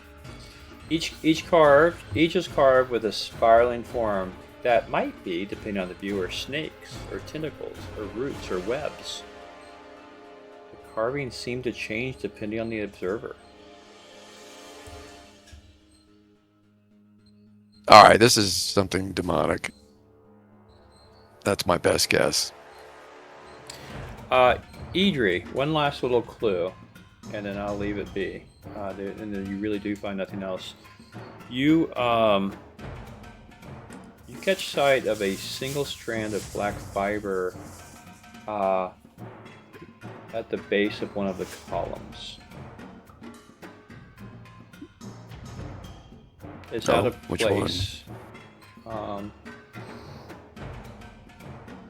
And so Column 1, 2, 3, or 4. you see it on the floor, like a black thread, black fiber. Maybe What is- about a foot long. Like moving? No, inert. Is it like a tripwire? You could someone pick it up. She looks over. Where is this? Is it in the middle? Is it to the east? Well, Is it near the dais and the? Oh, I see. Column number 2. Is it attached to the column or is it just on the ground? no, it seems to. That's a good question. It's kind of. It happened to get. It looks like it happened to get caught. It's like kind of at the base of it. It's not loose, but it's certainly not part of anything. It seems like it, kind of got wedged between the base of the column and the floor. Is it a thread of cloth? It is a. Yeah, if you pick it up, it looks like a piece of textile. It looks very strong. You pick it up. Well, she pokes it with her rapier. She doesn't pick it up yet, but she moves it with her rapier tip. Yeah, looks like a black Just thread. a piece of. Just like a thin She- black she- fiber-ish thread. She calls Malverin over. They're both eyeing it. Does she detect any magic off of it or anything? No. Does it All right. match any of the outfits of anybody that we've killed in the setting? Absolutely not. Yeah. It's just a black thread. That's definitely a good, decent clue. Okay, Malverin actually picks it up and looks at it. It's a Does single he- strand of black fiber. Is it It's silk? Is it unusually- cotton? Unusually strong. Looks like maybe it could be silk. But hard to say. Black silk. Has that tendency. Yeah. If you lacking anything else, then that's what that'd be your guess. Yeah. Malverin walks up to the column and taps it with his staff. Does it ring or have any kind of a hollow resonance? No, it seems solid. How about the floor where we found the strand? Again, solid. He looks up towards the ceiling. Anything up there? No big Nothing spiders that- getting ready to drop on it? No, nothing unusual. Nothing unusual from the other columns. It just goes up into the ceiling and anchors to the ceiling. Well, there's not much to go on. It's thread. Okay, anybody got any guesses? I mean, I have a guess or two, but I don't want to spoil anything.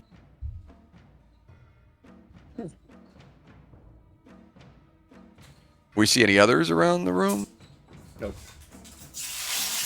Does it appear like it was torn from? You see nothing in terms of at the end of it. It's not. I don't know. It's not frayed. How long is it? A foot, 12 inches. Oh, okay. That's a long piece. That's interesting. And how thin? It's like what? Thin as this thread thin. of. Yeah. Single thread. So it's just a foot long thread of black silk, maybe. That it seems to be inertly strong. Normally, you could take your fingers and break it, snap it very easily. You can't snap this. Very strong. The tensile strength is quite strong. Idri takes it from Valverin. Does she sense any magic in it?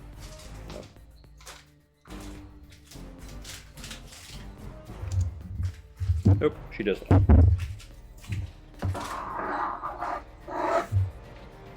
I have no idea. I mean, could be anything. Could be just a piece of thread that fell off of somebody's cloak. It could be something completely unrelated, something related to some type of monster. We have no clue. It's not like a strand from a thicker rope or a cord. Are we sure it's clothing? Or could it be like a rope or a cord or a string?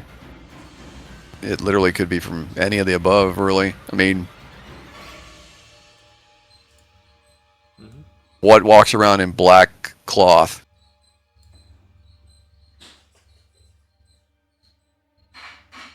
None of the orcs wore anything that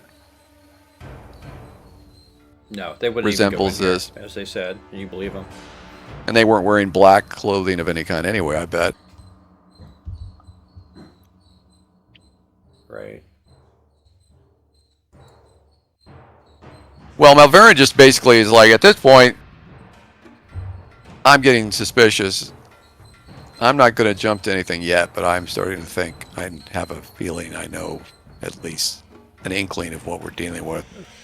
Well, let's get out of here, get in the sunlight, see how the cord reacts to that, and There head you go. back to town to get the cold weather clothing. Yeah, Malverin actually says that's actually a very good idea, Elf. Yeah. Let's you go. got, yeah, you got some things to identify. You got some cold weather gear to buy. You have some Rations to restock, whatever. presumably some reporting to do back to Istvan. So All right. So we go back, Dick, and 2 hill giant zombies. You can instruct them to pick up the silver chest, and we can head out of here. Does that sound like a plan? Yeah, we'll go to our first base cave and bury the silver, and then we'll go to town. Okay. Well, there you go. That's what we're doing at the moment. And I'm Okay. gonna. So I Be right am. back. I have stopped sharing the record. I've pulled you guys off this map, and I will bring you guys back to camp locations. Just as a reminder. Okay. I think we said.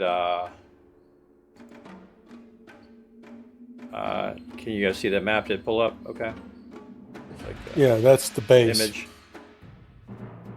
So let's bury something to the west and bury something over here to the east, and then a little bit to the south where that little area that doesn't look so vegetative, right in there. Okay. We'll split Right it up in 3 here. ways that way. Yeah, not north towards the Steading, but Over here. east along that thing, west along that thing, and then Right here. Yeah, right here. Whatever. Yeah. So you guys, you Yeah. mark it, right? So you bury 8,000 silver, 3 spots maybe for whatever. 8,000 silver. Not a problem. Yeah. All right, make a note, Dick. You can create a note if you go up to records and then go to player notes. You can create your own note and keep whatever you want in there. Yeah. Just add a little. You click the little plus, green plus sign to add item, and you can make your own note. Yep. You can make Menus. keep information about it. Player note, Player note. Okay.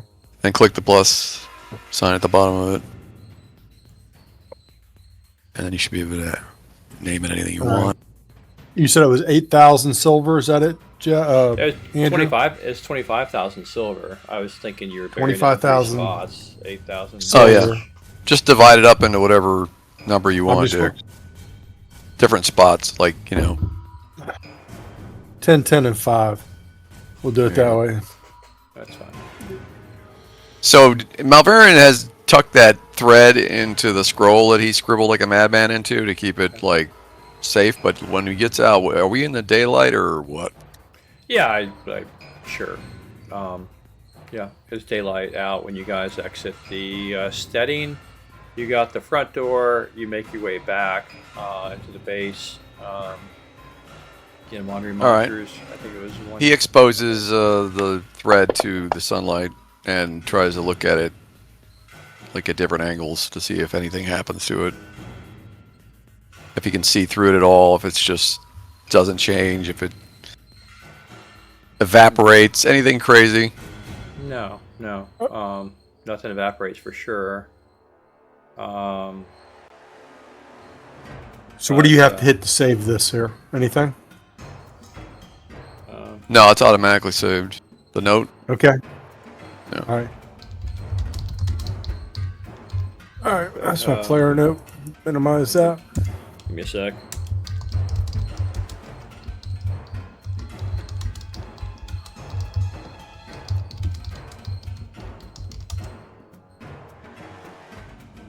Now I made the note. Oh, there it is. Okay. I got to put a title, I guess, or something, huh? Yeah. Yeah. It probably should have given you the option when you created it, I thought. I'm just going to call it Buried Treasure.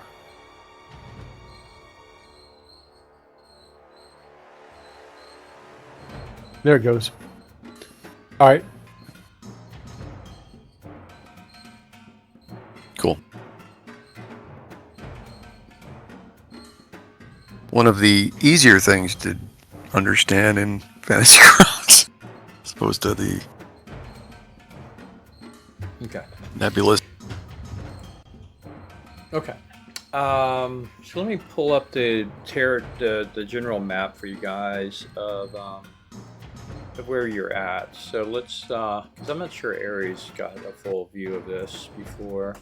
So I'm going to stop sharing this one. If you guys remember, you got here after following the road here from the town of Headwater, which was completely destroyed by giants. Let me share this. So let's get our bearings in the world of Greyhawk. Okay. So right here is the town of Headwater, right? That was the last known human outpost before you went to where you thought the Steading was. And the Steading is here. You see that little yellow thing at the very bottom? That's where the Steading is. That's where you guys are. That's a square. Yeah, at the very, very bottom. There is, you're in the mountains. That's the Steading.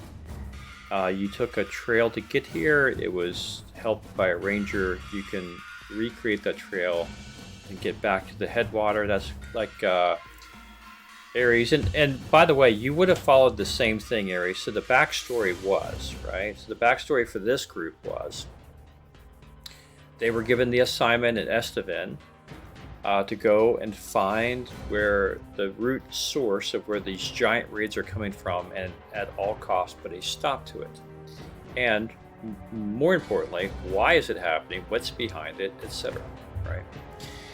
So they journeyed from Estevan up here. This is the capital of the March of Styric, the land that you're in. Right? It's a bit of a part of Keeland, the much larger country or land next to it. So Estevan was up here, and they're calling out many adventurers, by the way, to do this. Right? They're hoping some group would succeed. So our group here did that. They set out, and they went to Middleburg. They stayed the night in Middleburg. Okay. After a brief encounter with some, was it ogres? It was ogres, right? And a den of ogres and the ogre Magi, which nearly killed Lorax.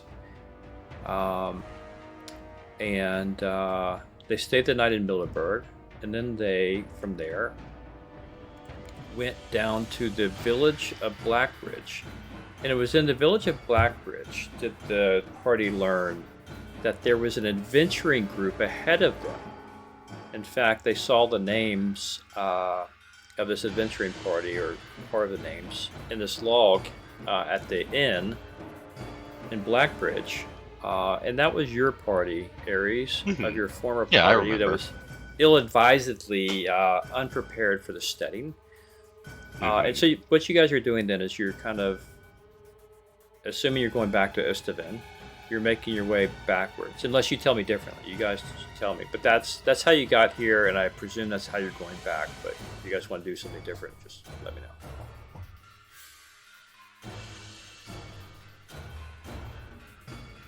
And by the way, as you guys are contemplating that, there is in records, up the top menus, records, books, there's something called locations. In locations, there is a note on both the village of Blackbridge and the town of Middleburg. So you guys are welcome to refresh yourselves with that information.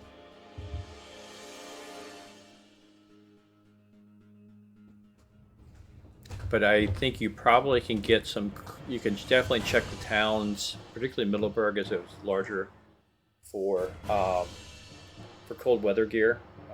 If you remember Istavin, the deal with Istavin was Ares, is that the town is that city is partly deserted. There's a huge kind of diaspora away. There's kind of an exodus out of the city and away from these lands where the giants are doing it. In part because the city has it's under some enchantment of some sort where there's a black dome that has engulfed the palace in the city center and is slowly encroaching outward. It's moving outward at a slow rate, but nonetheless inexorably it's moving outward. So that's why, like, the wizards and the wise people in Istavan were staying there to try to stop that, understand it, while sending you guys south to deal with the giants. So, then to finish this entire stream of thought here, Istavan does not have the merchants like it did. You can't even access part of the city, and other merchants have boarded up your shops and have taken leave. But there are some. The economy is still going. It's just a partial economy. All that to say, cold weather gear, maybe Middleburg, maybe Istavan, you should be able to get stuff in case. Well, we'll go to wherever's closest because we don't want to let too many days transpire, because sooner or later somebody's going to walk up to the Steading and say, "Hey, where is everybody?" Yeah, and you do have, of course, most importantly, you have the map to the rift of the glacial frost giants and the transport device to get you there, which, this mystery obviously points to that place. So whatever was happening at the hill giants has its fingers somehow in the frost giants. So, again, to conclude Chapter 1, either you guys go to the Glacial Rift, that will conclude it, or you send word back to Istavan, or go yourselves to Istavan to tell them what you've learned and what your next steps are. And that, to me, will trigger the experience you guys will get. And I'm happy, by the way, we can cut, as we're doing provisions, and this is kind of a cleanup before we really launch into the Frost Giants. We'll do that tonight. Get your provisions, and we can make sure you guys get applied the experience. You can also get your items ID'd, I suspect. Do you have that spell, John? ID? I do not believe so. Identify? Yeah. So Yeah, we'll roll a chance. It's a first you guys level can- spell. I mean, Yeah. you should have it in your book if you don't have it memorized. No, that's not how it works. So basically, you get what you get when you roll, and there's a limit, and I don't have it. Well, you guys have so much gold that you can any identify spells or casters you can easily afford to purchase 5. I mean, I should be able to buy the spell from somebody. Oh yeah, yeah. I probably Istavan is probably. I doubt Middleburg or Blackbridge is going to have a caster, honestly. But So we're going to haul it all the way back to Istavan, give them Well, a if you- report, get our stuff, and then hit the transport button there. you probably to get the stuff identified and to get all the weather gear, you will have to avail yourselves of the travel. But it's not so far. Now, the thing I don't remember, guys, is what happened to the horses. I mean, it's been 5 days at least when you guys have left the horses. Because you couldn't originally take we them left- overland. We had an NPC watching them. Who? We had Oh, two. Dane- Didn't we have two Danor. guys? Right, didn't you have Danor? Danor, didn't he watch them? At least I don't somebody think was. Well, Argyle and Thamelbeam were back with the horses, but then they left and came with you guys Yeah. for... Yeah, there was an NPC. I forget who it was that was watching the horses. That's all. There I was a remember. dwarven NPC that I think We had 7 dwarves that were freed. Okay, so here's what we'll do. Yeah, it's been 12 sessions since. So we'll just say that you get back to the cave, and Dane. They were in the cave, yeah. Dane or Iron Fist, I think it was.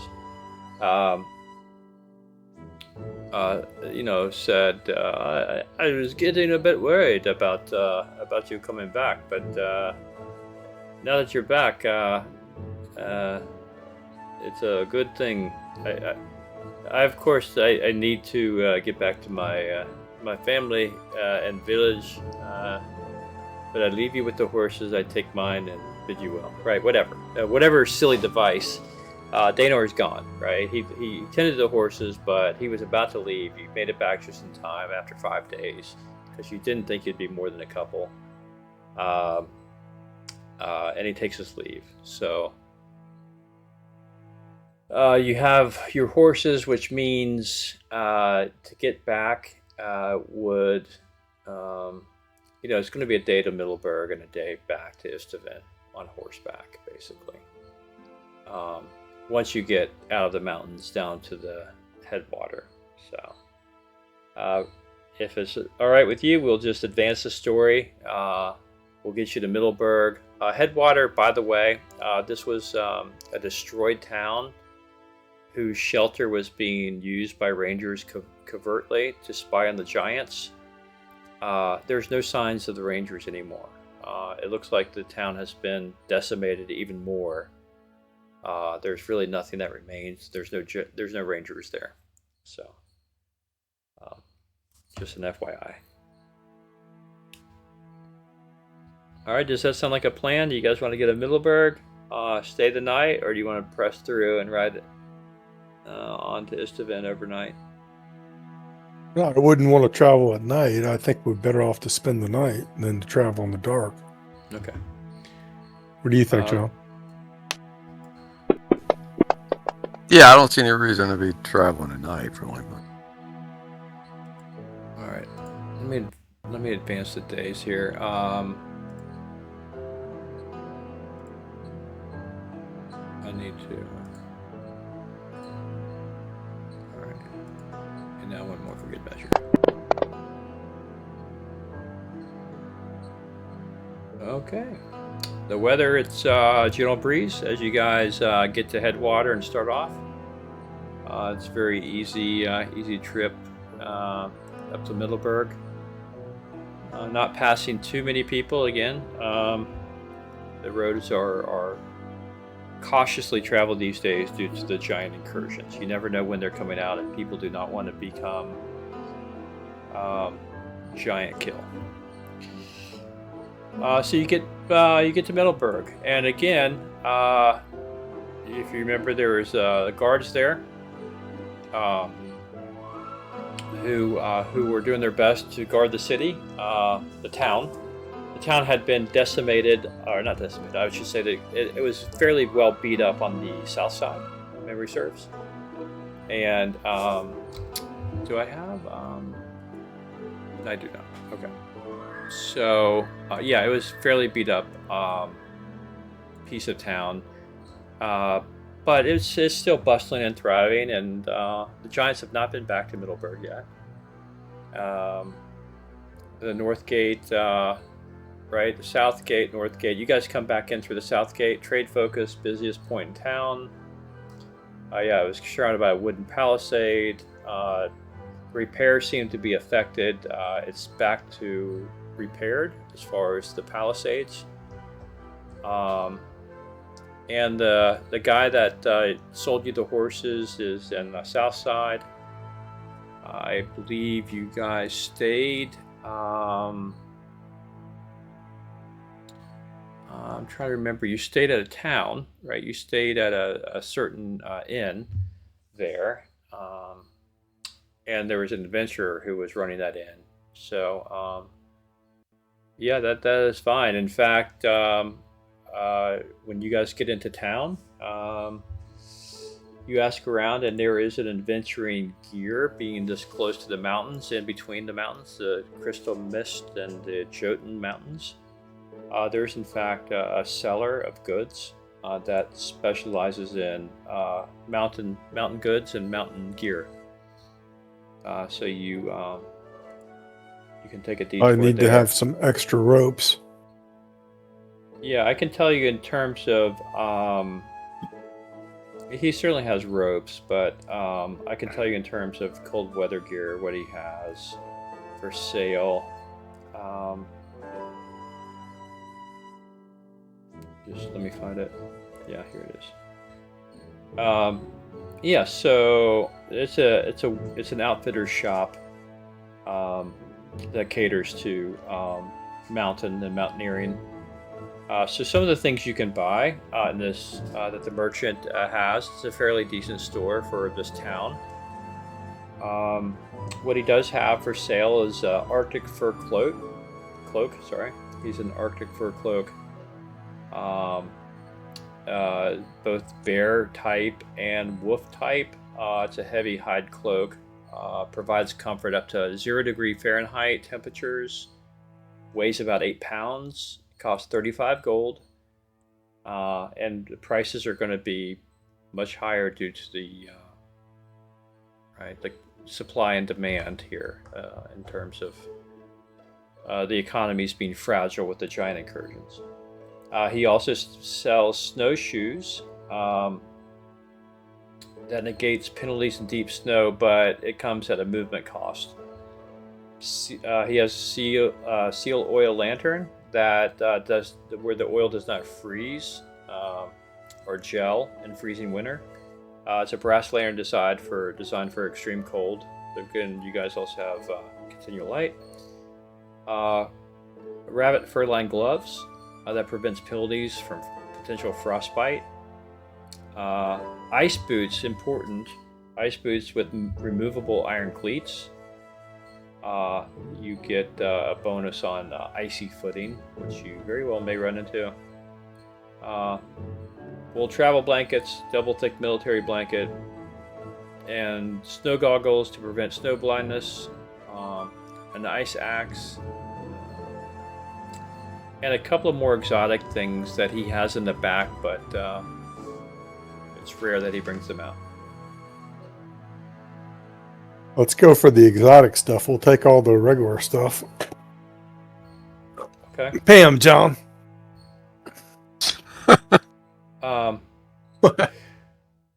So he has a couple of interesting things.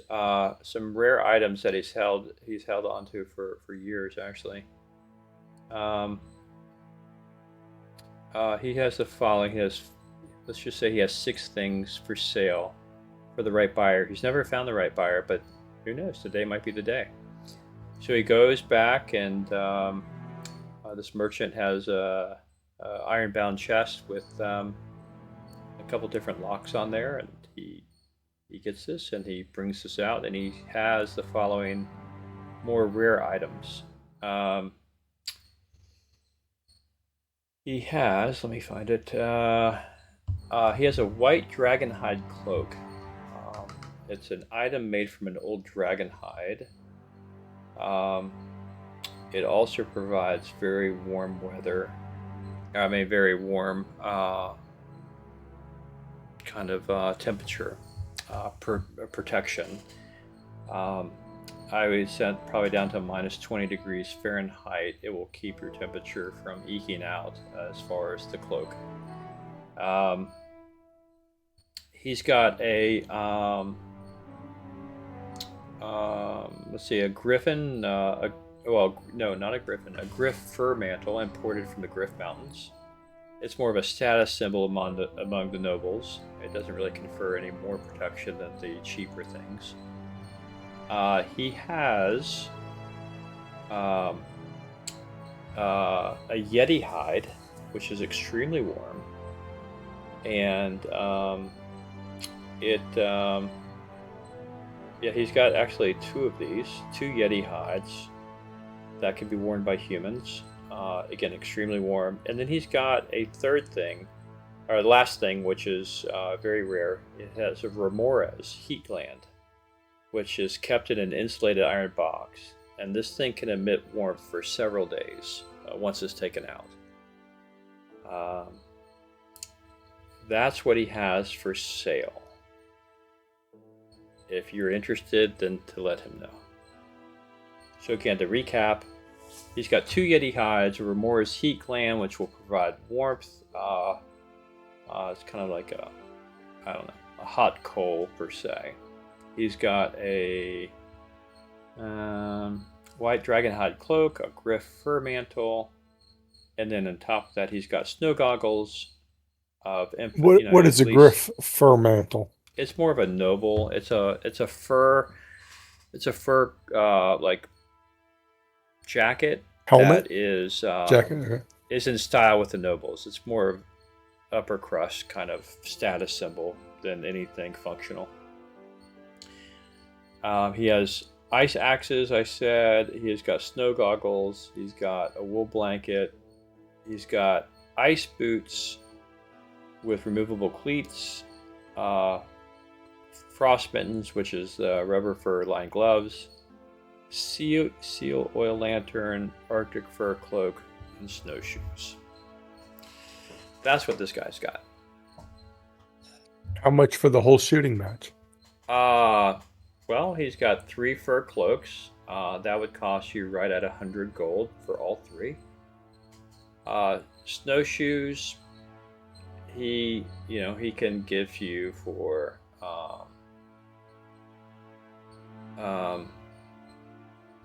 basically 8 gold a piece. You may want to think about that. I mean, that's good for deep snow, but it's going to cost you on movement. But in deep snow, you're not moving very fast anyhow. Oil lantern, if you want that, 15 gold. Again, a reminder, you got continual light, but that's up to you. Frost mittens, he's got 4 pair. That would be 12 gold for all of that. The ice boots with removable iron cleats, he's got 3 pairs of those. That would be 36 for all 3. Wool blankets, he's got enough for the entire party. That would be 12 for 6 blankets. Snow goggles, and he's got these are bone goggles, visor with narrow slits, prevents snow blindness. If you're in a whiteout, be 2 gold. And then ice axe, multi-purpose climbing and survival tool, basically would be 10 gold. He's got one of those. Dragonhide cloak, 300 gold if you want that. Griff fur mantle, 125. The Yeti, I said, what do you have? 2 of those or 3? I can't remember what I said. 2. That'd be 200 gold for both. And the Remora's heat gland would be 500 gold. Whole shooting match, call it a day. If you bought all of them, he would let it all go for 900 gold. 900 gold. Don't we have a couple gems worth 1,000 or so? I thought we had like a couple 500 piece gold gems. You have tons of gems, but this guy's not dealing in gems. He doesn't know the value of a gem from the hole in the wall. He couldn't say what the gem value would be. What kind of merchant is he then? Well, he's a merchant that doesn't deal in gems. Right, a merchant that is pretty ignorant on gems. He only knows who's watching Joker? Walk her outside for a minute, please, Jack. Come here, Jack. So, but Jack, yeah, the Remora's heat gland alone is 500 of the 900. If you don't want to get that, take this and put this in the sink for me. Around 400. Yeti hides are going to be 200 total, right? Bring me back the cookies in the pantry. And I forgot, like They're the in whitehead, the second shelf to dragonhide the right, cloak I is thought. pretty expensive at 300. But it's been hanging around for a while. He'll let that go, a lot cheaper if someone actually buys it. But I'm saying we have the cash to pay, Yeah. right? Yeah, you have tons. Oh, of yeah. cash. Well, we This got to is just the negotiate a first little stop. bit. Right. This is there could But be it sounds more like everything we companies needed, right? Do we need more than... Does everybody have a warm jacket at least and gloves?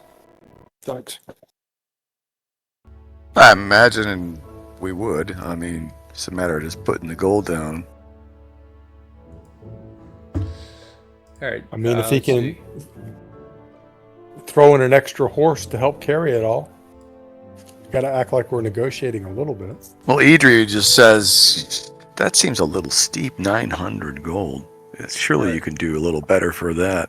Roll your persuasion, This- Bard. Yeah. So since we're trying to save the town and She everything, flutters her eyelashes and all the regular stuff that Yeah, women do. well, you know, it's a trick that's worked well for centuries for a reason. Yes, exactly. Go ahead and try it. Let's going to see, keep working. I'm sure of that. Let's see.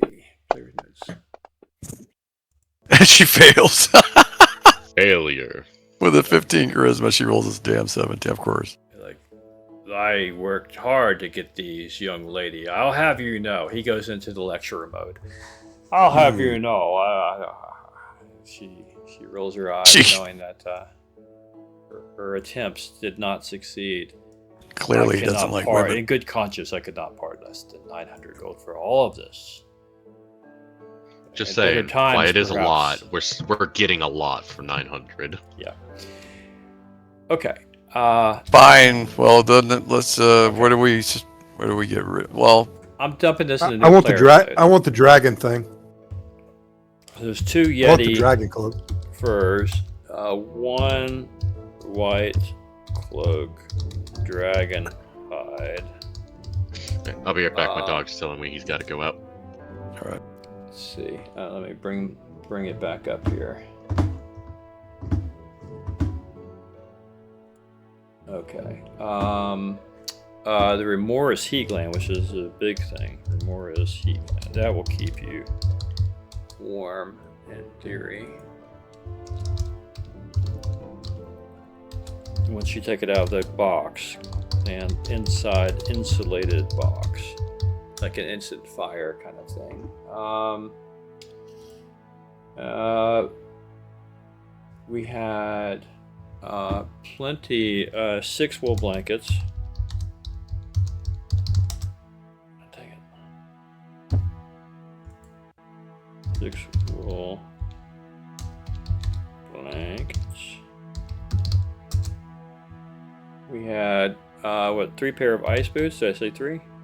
Ice boots. I think so. With cleats, important on slippery surface. Melee fighters may want that. I have a ringer free action, so I'm not worried about that on my neck. Yeah, true. I forgot about that. What fool DM gave you that? I don't know. I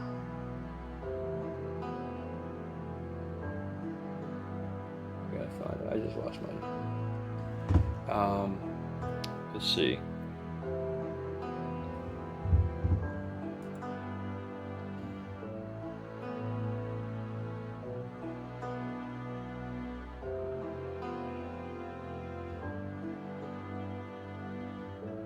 Is there a chance to check out a magic shop and see if I can get some dust of disappearance? Yeah, there's no magic shop in Middleburg, but there is potentially stuff you can find in Istvan. And I'm sure if you check in with Lashton, he will make every effort to supply you with things you might need. Identify probably will get you hooked up with that. Let's see, we got the... Eden went to John, go let's for try to Mill. buy as many potions of healing as we can find.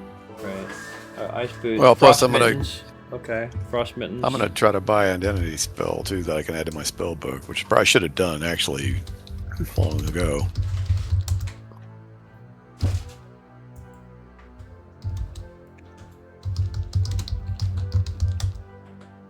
Okay, almost done here.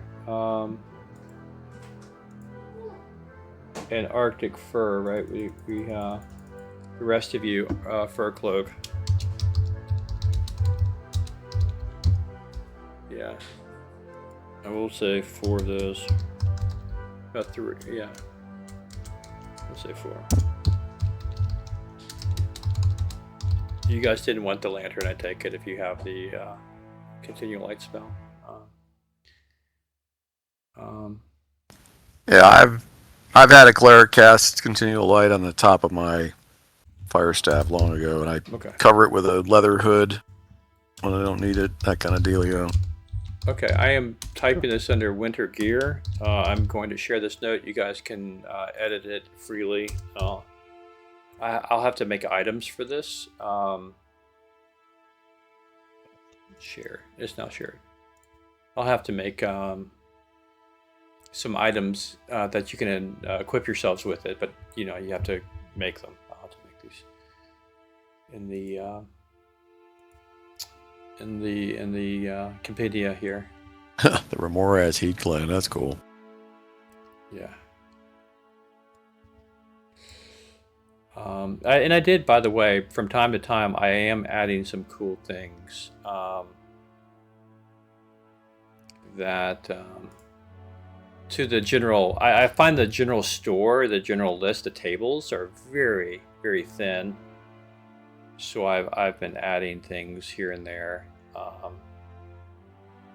Weathered great cloak, wide brim hat, maybe things. I put a weight on the dragon hide cloak. Yeah, it was 1 pound. Yeah, I have pounds for all these. Sorry.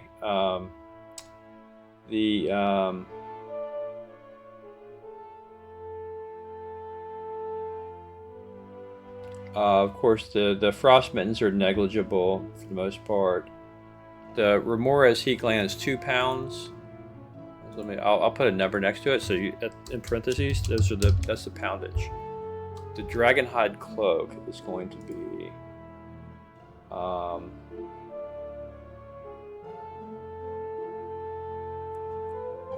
as soon as I don't know why this is split up. Sorry. This is what ChatGPT is best at, for sure. No doubt about it.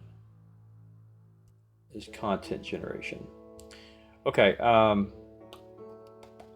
the Arctic fur cloaks are 8 pounds, so it's pretty heavy stuff. So you guys please deal with your encumbrance appropriately. The ice boots are 4 pounds. Pretty heavy, 2 pounds per boot. But if you have iron cleats on there, of course, that's why. And then front mitts, like the blankets, wool blankets, 5 pounds. That's understandable. Dragon hide, that's the biggie, right? Dragon hide. That's only 5 pounds. What's the Yeti furs weigh?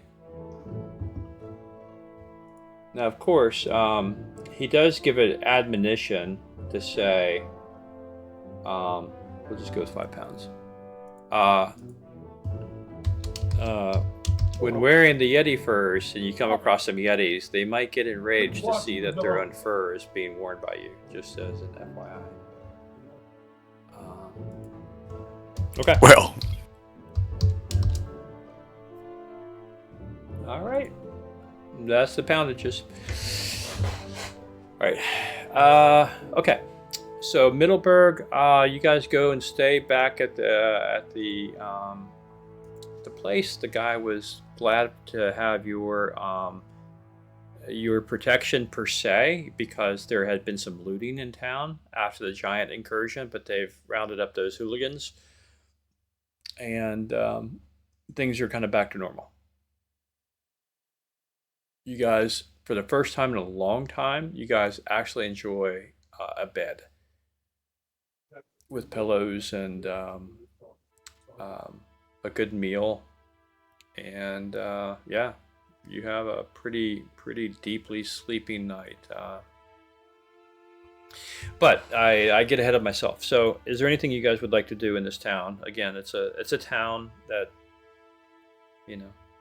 not going to have a magic, well, if it doesn't have a magic shop, yeah, well, that's useless to my mage. Yeah, it's limited. Yeah. Obviously, these items, the winter gear, should be divided up by strength, first and foremost. Who can wear what? Let's see. Mm-hmm.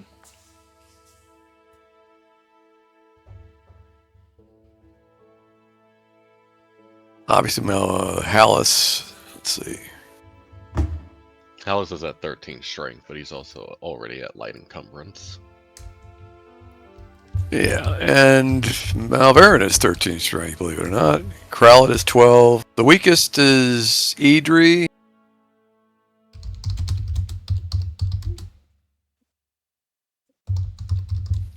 We can all wear frost mittens or whatever, but the mage isn't going to like wearing mittens very much because that's going to mess with his spell casting, so that's probably not going to happen often.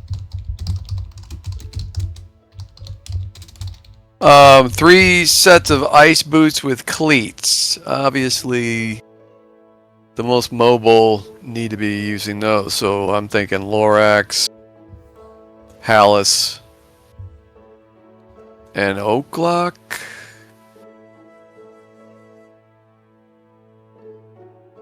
Maybe? Seems reasonable. Oaklock has a 17 strength, so he should have no problem with encumbrance, hopefully.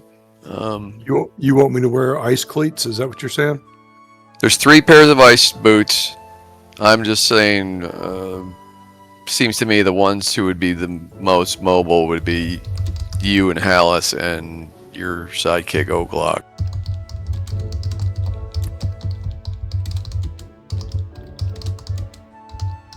So go ahead and they weigh 4 pounds each, so you can put those on your character inventory. Wool blanket weighs 5 freaking pounds, really? Holy crap, okay.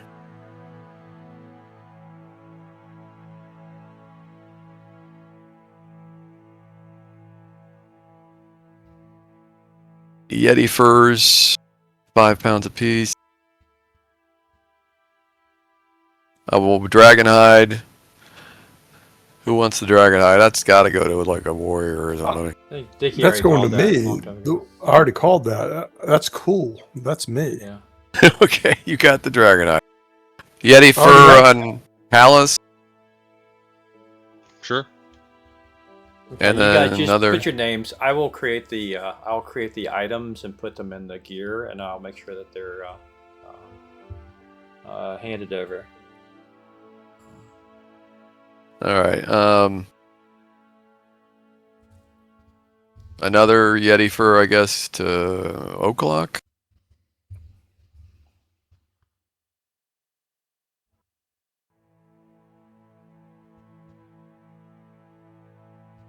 Oh, wait a minute. What are these Arctic fur cloaks that weigh 8 apiece? 8 pounds for those suckers? Yeah. They're more than the Yeti fur? Yeah. The hell are they made out of? I think they're bear pelt in this case. Oh, then in that case, I didn't see that. Then I guess Arctic fur cloak, those should go to actually Hallis and Oaklock. Andrew, I'm trying to add stuff to it. My inventory. I got in the white dragon cloak. I did that. Yeah. But I will. When I went to the, I'll let you do it then. Yeah, I'll. If you guys just put your name on the winter gear, just who's got what on that note, I will add to it. I'll have to create an entry for it, right? So we don't have to. Once I create an entry, we can always go to Yeti fur. We can always go to ice shoes. In the future. All right. All right, you got to make it public. I can't edit it. What? I did make it public. The winter gear? Under player notes? Yeah, we can't edit it. I can't can't? edit it. Really? No, it's not public. Oh, because it's not locked. Is it unlock locked? It.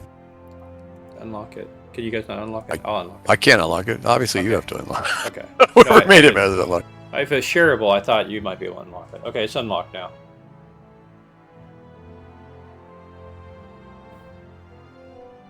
Are you guys able to unlock, make edits to it now? Nope.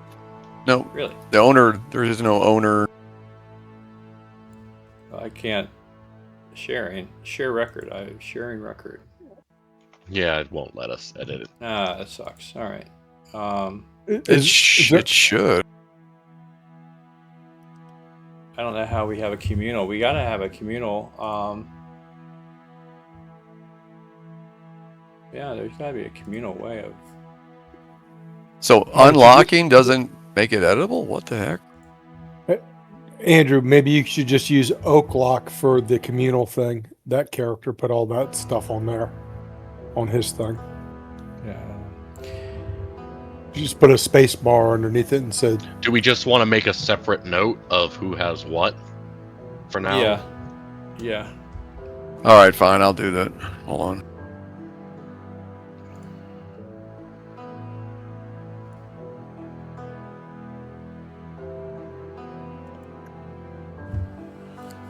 Yeah, you guys do that. I'm getting your Emporium ready in Istvan here.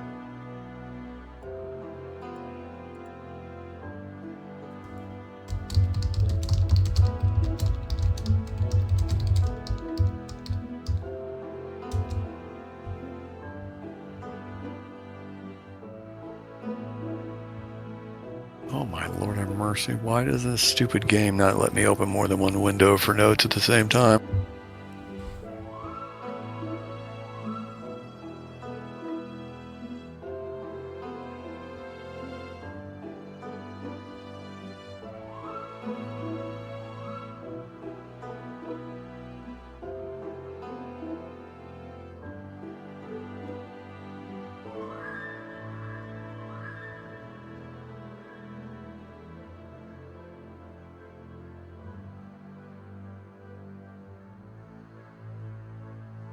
All right, hold on. I got to make a text file. Let's make it life easier on myself. And I'll transfer it.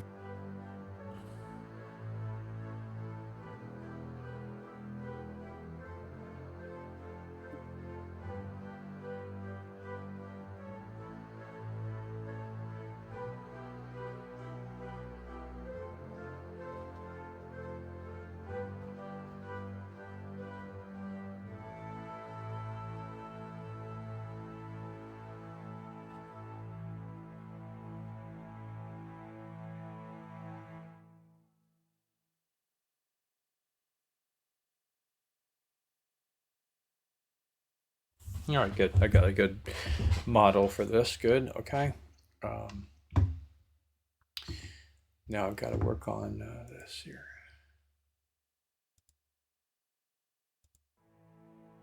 Sheet.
All right, I got it done under.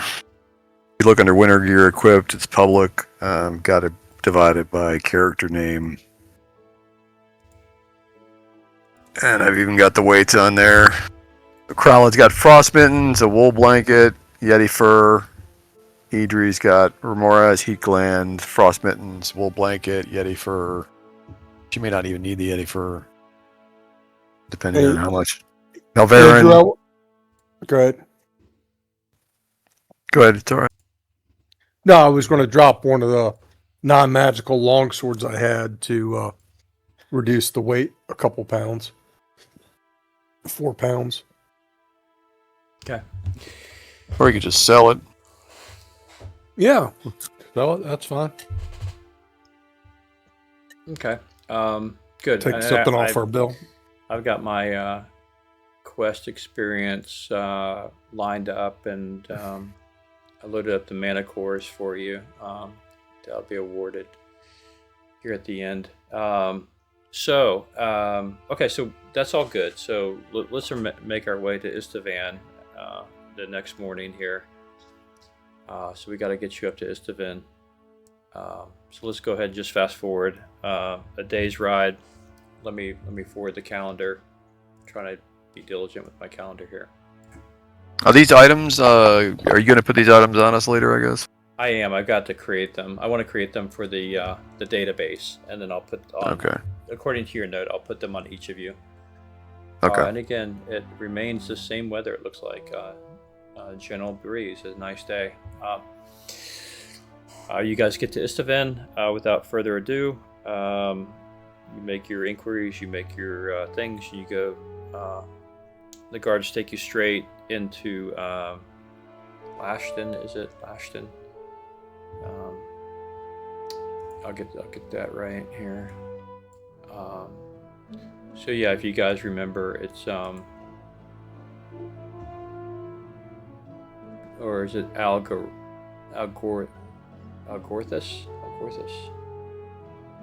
Yeah.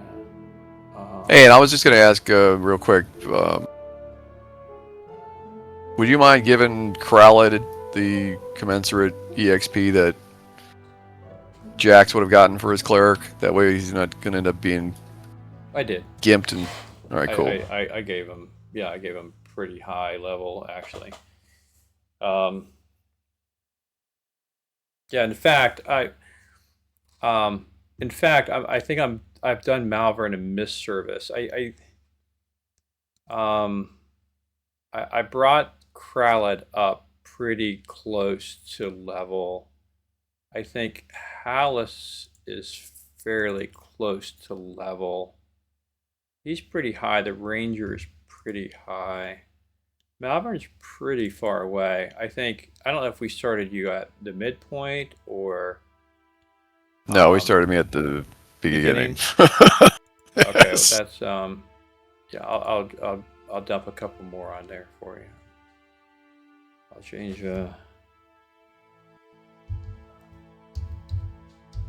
I think that's a little bit better. Okay, you're closer to 12 now. Okay, so I think that's more equitable for you. I was just working through your levels, and everyone was not too far except you. Your mage was really far. So I think that's a little bit better. Lashton was the king's agent. He's a mage, a pretty high level mage. Randos was his assistant. Lashton, of course, was kind of a bit of a, as you remember, it was I don't know. He was a unique character. Anyhow, so here, long and short, here's what happens. You're ushered in. Lashton, they get you an audience. Randos and Lashton hurry back, hurry into the big forum with the guards that have ushered you in. One of the other adventuring troops comes in with them, who has also recently given his report. You recognize this as the second in command, the leader that was with Kraled's group. Kraled knows him by name. Arville, I think his name is, and this is kind of the dialogue here. So Arville got back to Lashton and Randos, having chased the two giants, the leaders, and their kin, their lieutenants, into the mountains, following on Thistlebean, and they arrived too late for Thistlebean. So Thistlebean seemed to have killed two of the lieutenants, lost an eye and a hand doing it. Jeez, okay. Before he was crushed. He was absolutely crushed in his armor. Someone had taken a stone and just completely mashed him into a pool of bones and flesh. Oh, he's dead? Yeah, Thabalbean is completely dead. He is gone. He is no more. He did what he died doing what he enjoyed, which was killing giants.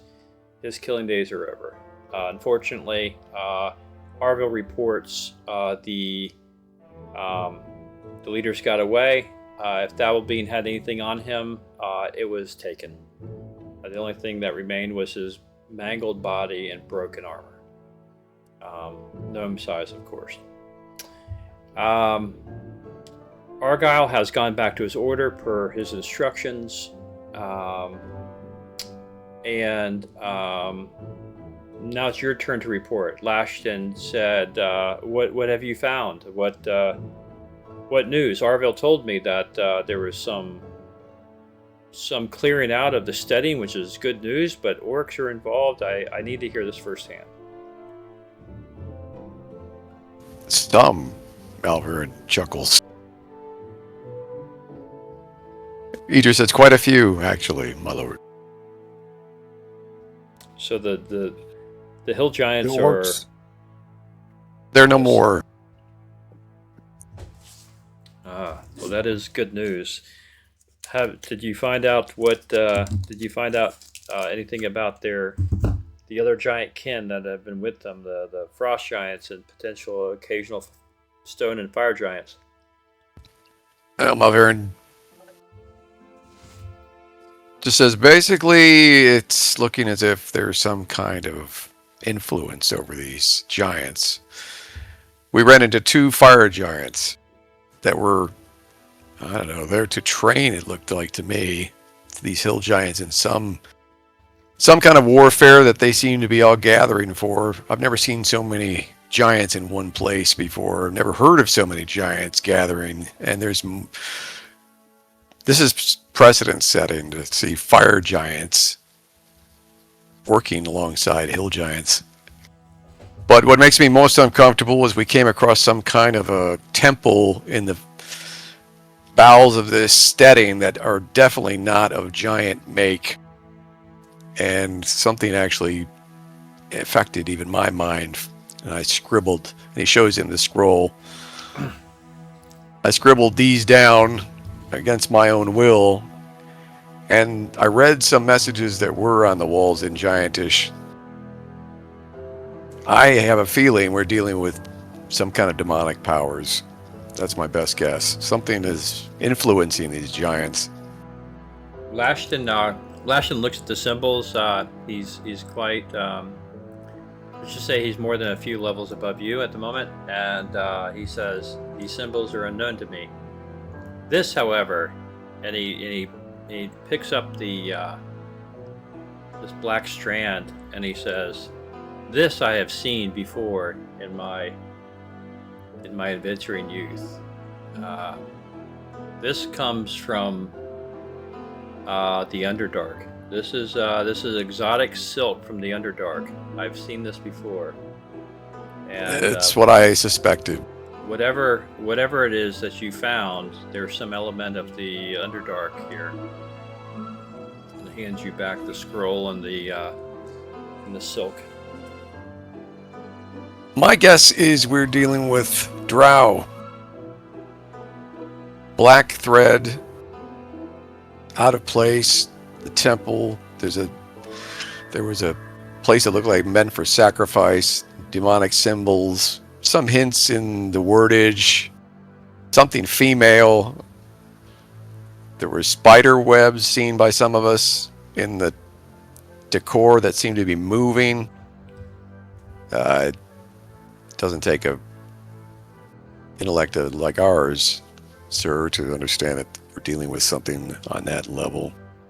This is, if this is behind the coordinated giant attacks, then we are in serious trouble. This might explain, Randos, he says, the black sphere. We need to redouble our research on the potential origins of the Underdark. That's right, I forgot all about that sphere. We've not made much headway, and again, people who go inside don't return, and people who are not from the city cannot go inside. It has increased since you've been gone these weeks. It has gained another 10% of the city. There's still enough on the outskirts, but by all means, track down the next Frost giants. Yeah, the next step in this ladder, and find out if for sure this just could be coincidence of an old temple that happened to be Underdark, or maybe they're behind these designs. Some intelligence is behind these raids. Well, we also show him the weapons that we found Do these strike you as being of elven make, dark elven make? Because we found these, and I'm suspicious that this was some kind of a secret room that was being used by some generals of these other entities that we've yet to identify. But I'm thinking more and more that something of the Underdark, and who uses long swords and bastard swords and would have the methods and the means to create secret doors of such skill other than elves. Well, he bids you to come over to the other end of the room. He talks to Randos. Randos scurries out of the room. He opens a drawer and pulls out 2 scrolls, and speaks some words. Does something with his hands. Has something obviously in his pocket to affect a component. And he takes the 2 swords. Let me see the party sheet here. Party sheet. Oh, this is the guy I need to buy his friggin' identifier from right here. Inventory. So he says no. In fact, these are not. These are in fact not at all drow. In fact, these could be of great help to your next stop. These are both magically endowed swords, which bid flame. These are both flame tongues. These swords. One is a long and one is a bastard sword that, upon command and upon identification, the command word is on the hilt of both of those swords. When you speak the command word, it will leap to flame, and it will have a greater degree of effectiveness depending on who you're fighting. But if you're going to fight frost giants, then it will be effective indeed. These are good weapons for the warriors in our group. He looks at Alice and Lorax. The Lorax, you should definitely grab that longsword, and Alice Grab can the flame. use the Ares, you still there? I'm here. Okay. I did not give Hallis proficiency with bastard swords, so he does not have that. Okay, well, I put it on your person. Mm-hmm. Whoever can have it, whatever. Randos comes back in with a couple more scrolls, and he identifies your arrows. Not quite a quiverful, but some arrows. He says these are arrows of extraordinary make, and effectively what you have are 11 plus 2 arrows, Hallis. And he says, unfortunately, might actually hit something. I only have 1 more scroll, and you have 2 items that need identifying. What do you prefer to have, the scarab or the spear identified? I'd rather just buy that scroll off of you, to be honest. Well, he says he gives it to you. He says, in fact, Randos gives him 4 letters, which he hands to you, Malvern. He says, these are letters which are going to give you preferential purchasing power within the city of Istavan. This is signed by the priest of St. Cuthbert, myself, and 2 other merchants in the city that will give you a discount given what you're doing on behalf of the city and the lands of Styric. You take this down to the... right now we have... oh, I do have identify. What the heck? Andrew, I do need to read these and kind of make copies of these before we go use them. What's that? The letters. Oh, yeah. Okay, that's fine. The Veiled Star, he said, you take this down to the proprietor, Ardenvel, and as part of the Veiled Star, play on words, of course, not very clever. And he said there's a tarnished, narrow 3-story building about 4 blocks down. Randos can take you there with a tarnished brass sign. But that proprietor is still operating on behalf of of the king and in my command that helping the supply. But he has still a fair inventory of magical scrolls, spells, and and gear. This letter will get you a discount as much as you can from him. And before you go to the next point in your journey, make sure you stop by there and get what you need, as much as it can be helped. Your success is our success. If we fail to stop the giants, that is bad news for us. As we fail to stop the sphere, that would be bad news for the city. And so, do you want him to do the scroll, or do you say you have it, John? I have identify in my book. I didn't realize. Okay. But yeah, I mean, he can go ahead and give me the identify scroll. I'll just keep it. But yeah, if we have time to rest somewhere, I can obviously identify whatever's left. Well, you'll be resting tonight. You'll have two things. You'll have a spear and a scarab that is not identified. Okay. Well, we can assume over the next couple days that I will identify all that. We can identify it on the road trip back, or are we going to teleport there for the game next Sunday? Well, it won't be next Sunday because I'll be flying to San Diego next Sunday, but the Sunday after that. Oh, okay. Yeah, unfortunately. All right. Off next Sunday. We'll get you. Yeah, that's up to you on how you want to do it. We've got 15 minutes left. Let me go ahead and at least get you your experience doled out. And if you guys want to visit the store, you can. See records, party sheet. Yeah, so effectively you guys have successfully completed part 1. Chapter 1 is closed. You guys did a good job. You've cleared out the Steading. Use the orcs. To clear that out without the orcs is really, I don't know how you do it, honestly. Did that chief end up surviving? Because he had that stone skin on him, so I'm hoping. Nasra is very much dead. But okay. The Nasra is dead. But there are some guys that took his place, and they survived. So let me award. In Orcish, that means they stabbed him in the back. Yeah. So that's the mana cores just got done, and then the conclusion of chapter 1 just got done. So everyone go ahead and apply your experience. If you leveled up, you can go ahead and level. Ooh, okay, let's see.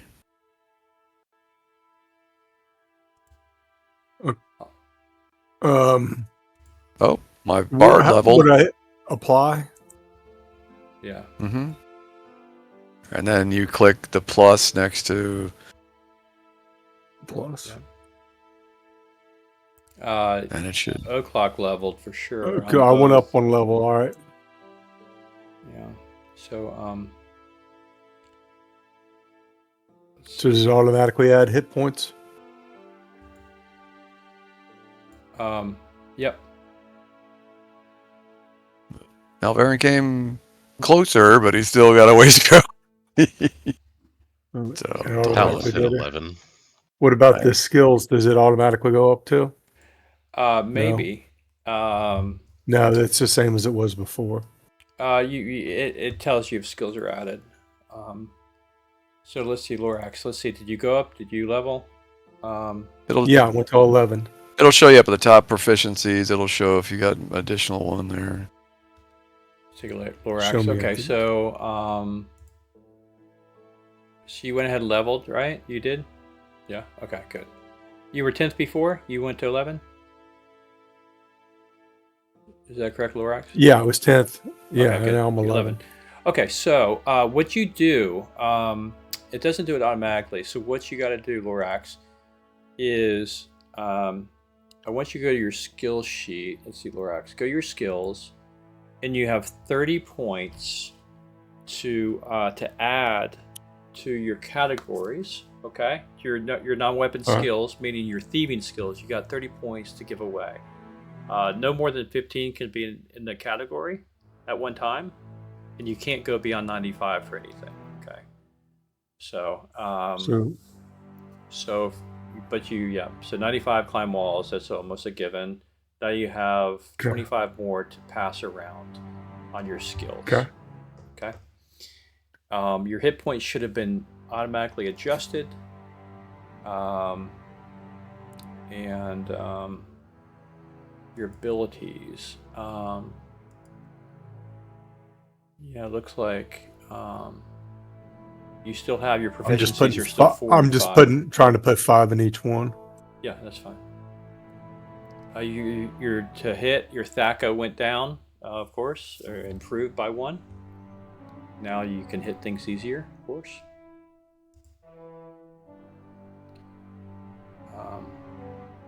That's the big thing. You get hit points. Your Thaco went down. Your saves have improved.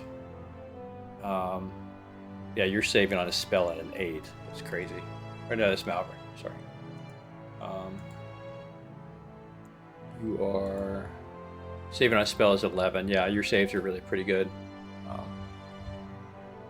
So, yeah.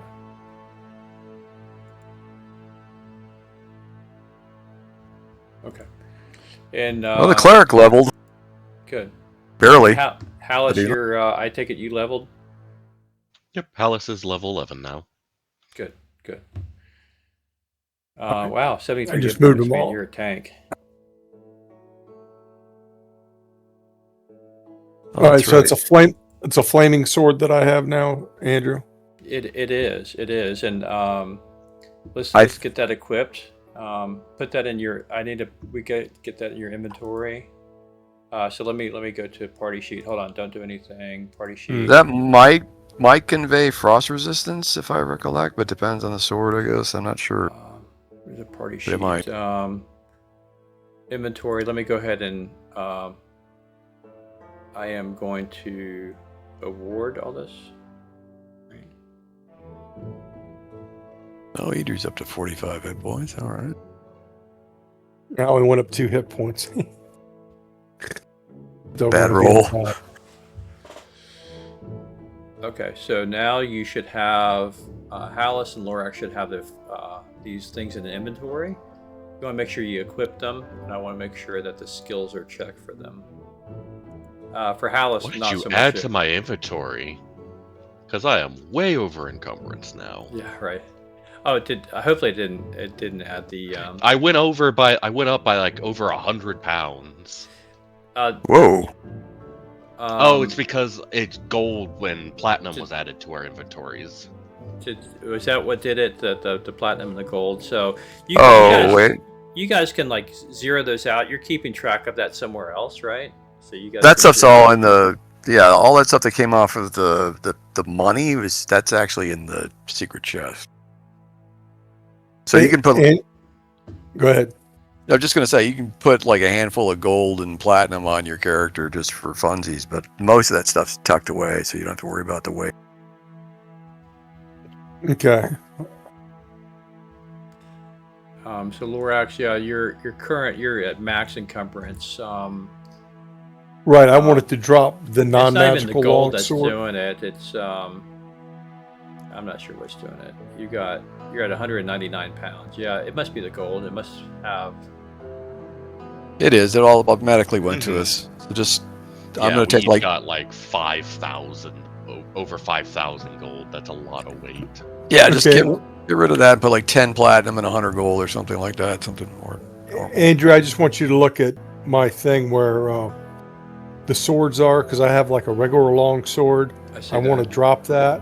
Yeah. I have a +1 long sword, a +2, and you put 2 other swords in here: a long sword +2 versus regeneration, and a long sword +3 versus cold. So I don't know where those came from. No, let's see. So, yeah, no. Are you looking at your actions tab? Yeah. No, that's the same longsword. That's the benefits you get. So, depending if you're fighting a troll, you're going to roll the +2 versus regenerating. If you're fighting frost giant, which you're about to, or anything else that's cold natured, you roll the +3. Okay. I got you. The +2 is a different longsword, of course. The +1 is your flame. If you're equipping that one, then it's a normal +1 for anything except regenerating cold, in which it confers much better bonuses. Okay. So, I have a question. yes. Is a bastard sword a one or two-handed weapon? I know It's it's a hand and a both. half sword. Yeah, you can use it both, right? So Bastard's a great one in that you can use it one-handed, and it does like a 1 die 10 maybe, 1 die 8, 1d8. 1 die 10, and then two-handed it does like 1 die 12, right, or something like that. So, it's one of these strange ones. I remember that's the one we always picked back in when you remember John and Dickie. We'd always pick the Bastard sword because it had the best damage for like one hand, and then you could use it two hands. So. Yeah, to give you an idea, glamming sword that uses that to bat. I have All one right, on my wall. So just to be clear, Andrew, I have a +1 flame sword. This is another sword that's +2 versus regenerating, +3 versus cold. Now, Flame- Oakley, Yeah. go ahead. Flame tongue is also. Let me, So it's long one sword that I'll go does ahead three and say things. Yeah, FT. it's Flame tongue. I'll put this one. Flame tongue. So all I'll the just same. pick one. All right. Flame tongue. So that is you have two long swords at your belt. One is a +2 longsword standard vanilla against everything. The other one is a +1 longsword that becomes a flaming longsword upon command.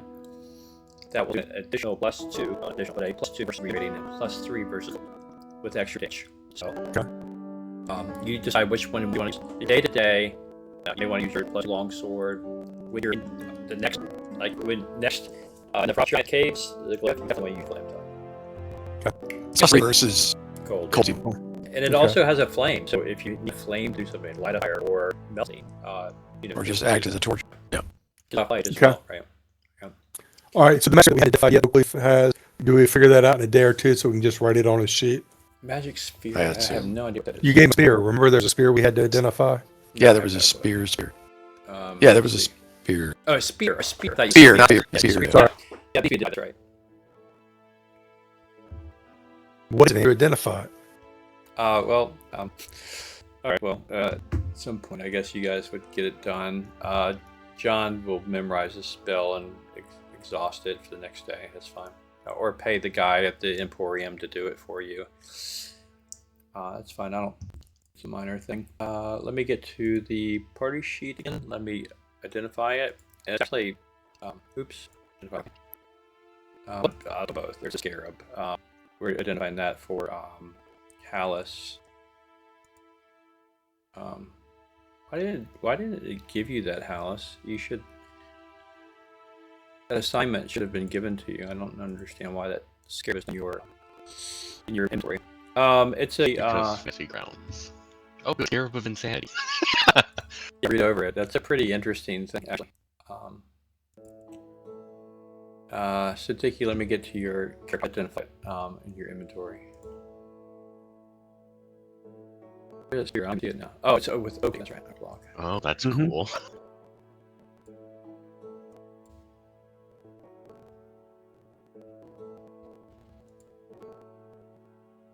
Oh, wow. Okay. Okay, it's identified now. It's a Ooh, +3 wow. spear, Dickie. Wow, okay, cool. Okay, anybody use sir? He's a fighter, I would think so. You have to have the proficiency, is what I'm saying. Well, I mean, it depends on what proficiencies Andrew's given the guy. So what do I look at? That weapon's proficiency 7, 6, so he can have spear for the other one. Oh, it's already on here, spear. Oh, he Battle just axe, he just dagger. got 2 levels in fighter, by the way, and 1 in mage. We're gonna have to open a Spell. spell book. Prep him pretty well, actually. Oaklock is. He's gonna need some stuff. He's gonna need some gear. He needs a little better armor. Yeah, he's gonna need some gear. He's gonna need. Now, I forget how it works with mage, but if he's a mage, he's gotta take the armor off, right? No. Fighter mage. It's a fighter mage. He can wear. He can wear armor. He can wear leather, non-metal armor, or he can wear elm chain. He can wear maybe magical armor. That's all you. What he can. Yeah, it works. No, it doesn't matter. In 5th edition, Pathfinder wearing armor and still fail your chance. Yeah. But I don't know how it works in Pretty 2. sure you couldn't. You were very limited. No. That's the whole point of being a fighter magic user for an elf is that they can absolutely use armor. I know we've discussed this at length. I'll go back. I don't remember what we agreed to. I think we were in a disagreement, but we'll have to go back and look. They're not- When we play back in the day, I mean, it could be like our Chanel or whatever. Non-magical, like I say, non armors we agree to, plus Elven Chain and or Magical Chain, depending on DM's choices. But like, yeah, you could look it up with Yeah. a Google search. I'm not going to deal with it tonight for sure, and I'll dig into it later. Fair enough. Yeah, I know, but I'm saying he got a few more hit points then, I guess. So 39 is that now? Yeah, he should. He leveled up twice, 3 times. Once as a mage and twice as a fighter. He definitely should have more hit points now. Yeah, but don't forget those hit points are split up, so he actually won't gain as many hit points as an actual. So it's not like it's all roses. I can't Man, remember. paladins don't have HP compared to people. Yeah. Yeah, Ranger it's gets one typical of a die. ranger. Is it 1 or 1 die? I think it's 10. What- Fighters 1 10. Rangers might 1 die. Well, I don't remember the hit points. One die. First Ranger it is- 1 die 10. Ranger. First edition, it used to be 1/8, but I think they got 2 at first level or something crazy. Yeah, 2 dice at first level. That's why I know that- everybody wanted to be a ranger, so they stayed alive. My ranger was insane. He had like it's insane. But he had 19 con or something. I forget. At least 18. But really, you would just give us a bill for how to do like potions of extra healing, so everybody has at least 2 or 3 potions of healing. And let you just add them to the party and deduct it from our treasure. Is that fair enough, Andrew? Yeah, I mean, I'm sure you could buy healing. Well, our patrons, patronizing us at all. They don't give us anything like help with potions. I'm saying, They're throw giving us you a some freebie. discount. I mean, they can't give you freebies. I mean, they do run a business, What? but Why not? Are we getting paid? We're not getting paid for our efforts. Yeah, but I want to look at One the of our members discount died. levels. Is that like a flat 10% off, good through Christmas? I mean, I want to look at the form and be able to copy it because if it expires on the 4th of July, I want to be able to write up another one that expires Halloween. That's right. We got to know when the sales are and everything. Hopefully, right. I want to use my forgery a little bit, Andrew. right, and Okay, please based on run that thing, it it is. looks like, Yeah, oops, sorry. Go ahead. yeah. I think the letters say to the effect to the merchants of Istavan until further notice. The partying group of your names are listed there. Are conferred with all rights and benefits of a discount in pursuit of kingdom business, Istavan business. You shall give them without any restrictions a 15% a discount, and as a minimum effort and thanks for their efforts in clearing the kingdom of its problems. Whatever, basically it's a minimum 50%. If they feel led to give you more, so be it. But under duress of law and problems, if they don't confer a 15% discount, then they'll be in some hot water. You might find some merchants who are more than willing to give you some freebies.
I just got a 15% off at Ollie's.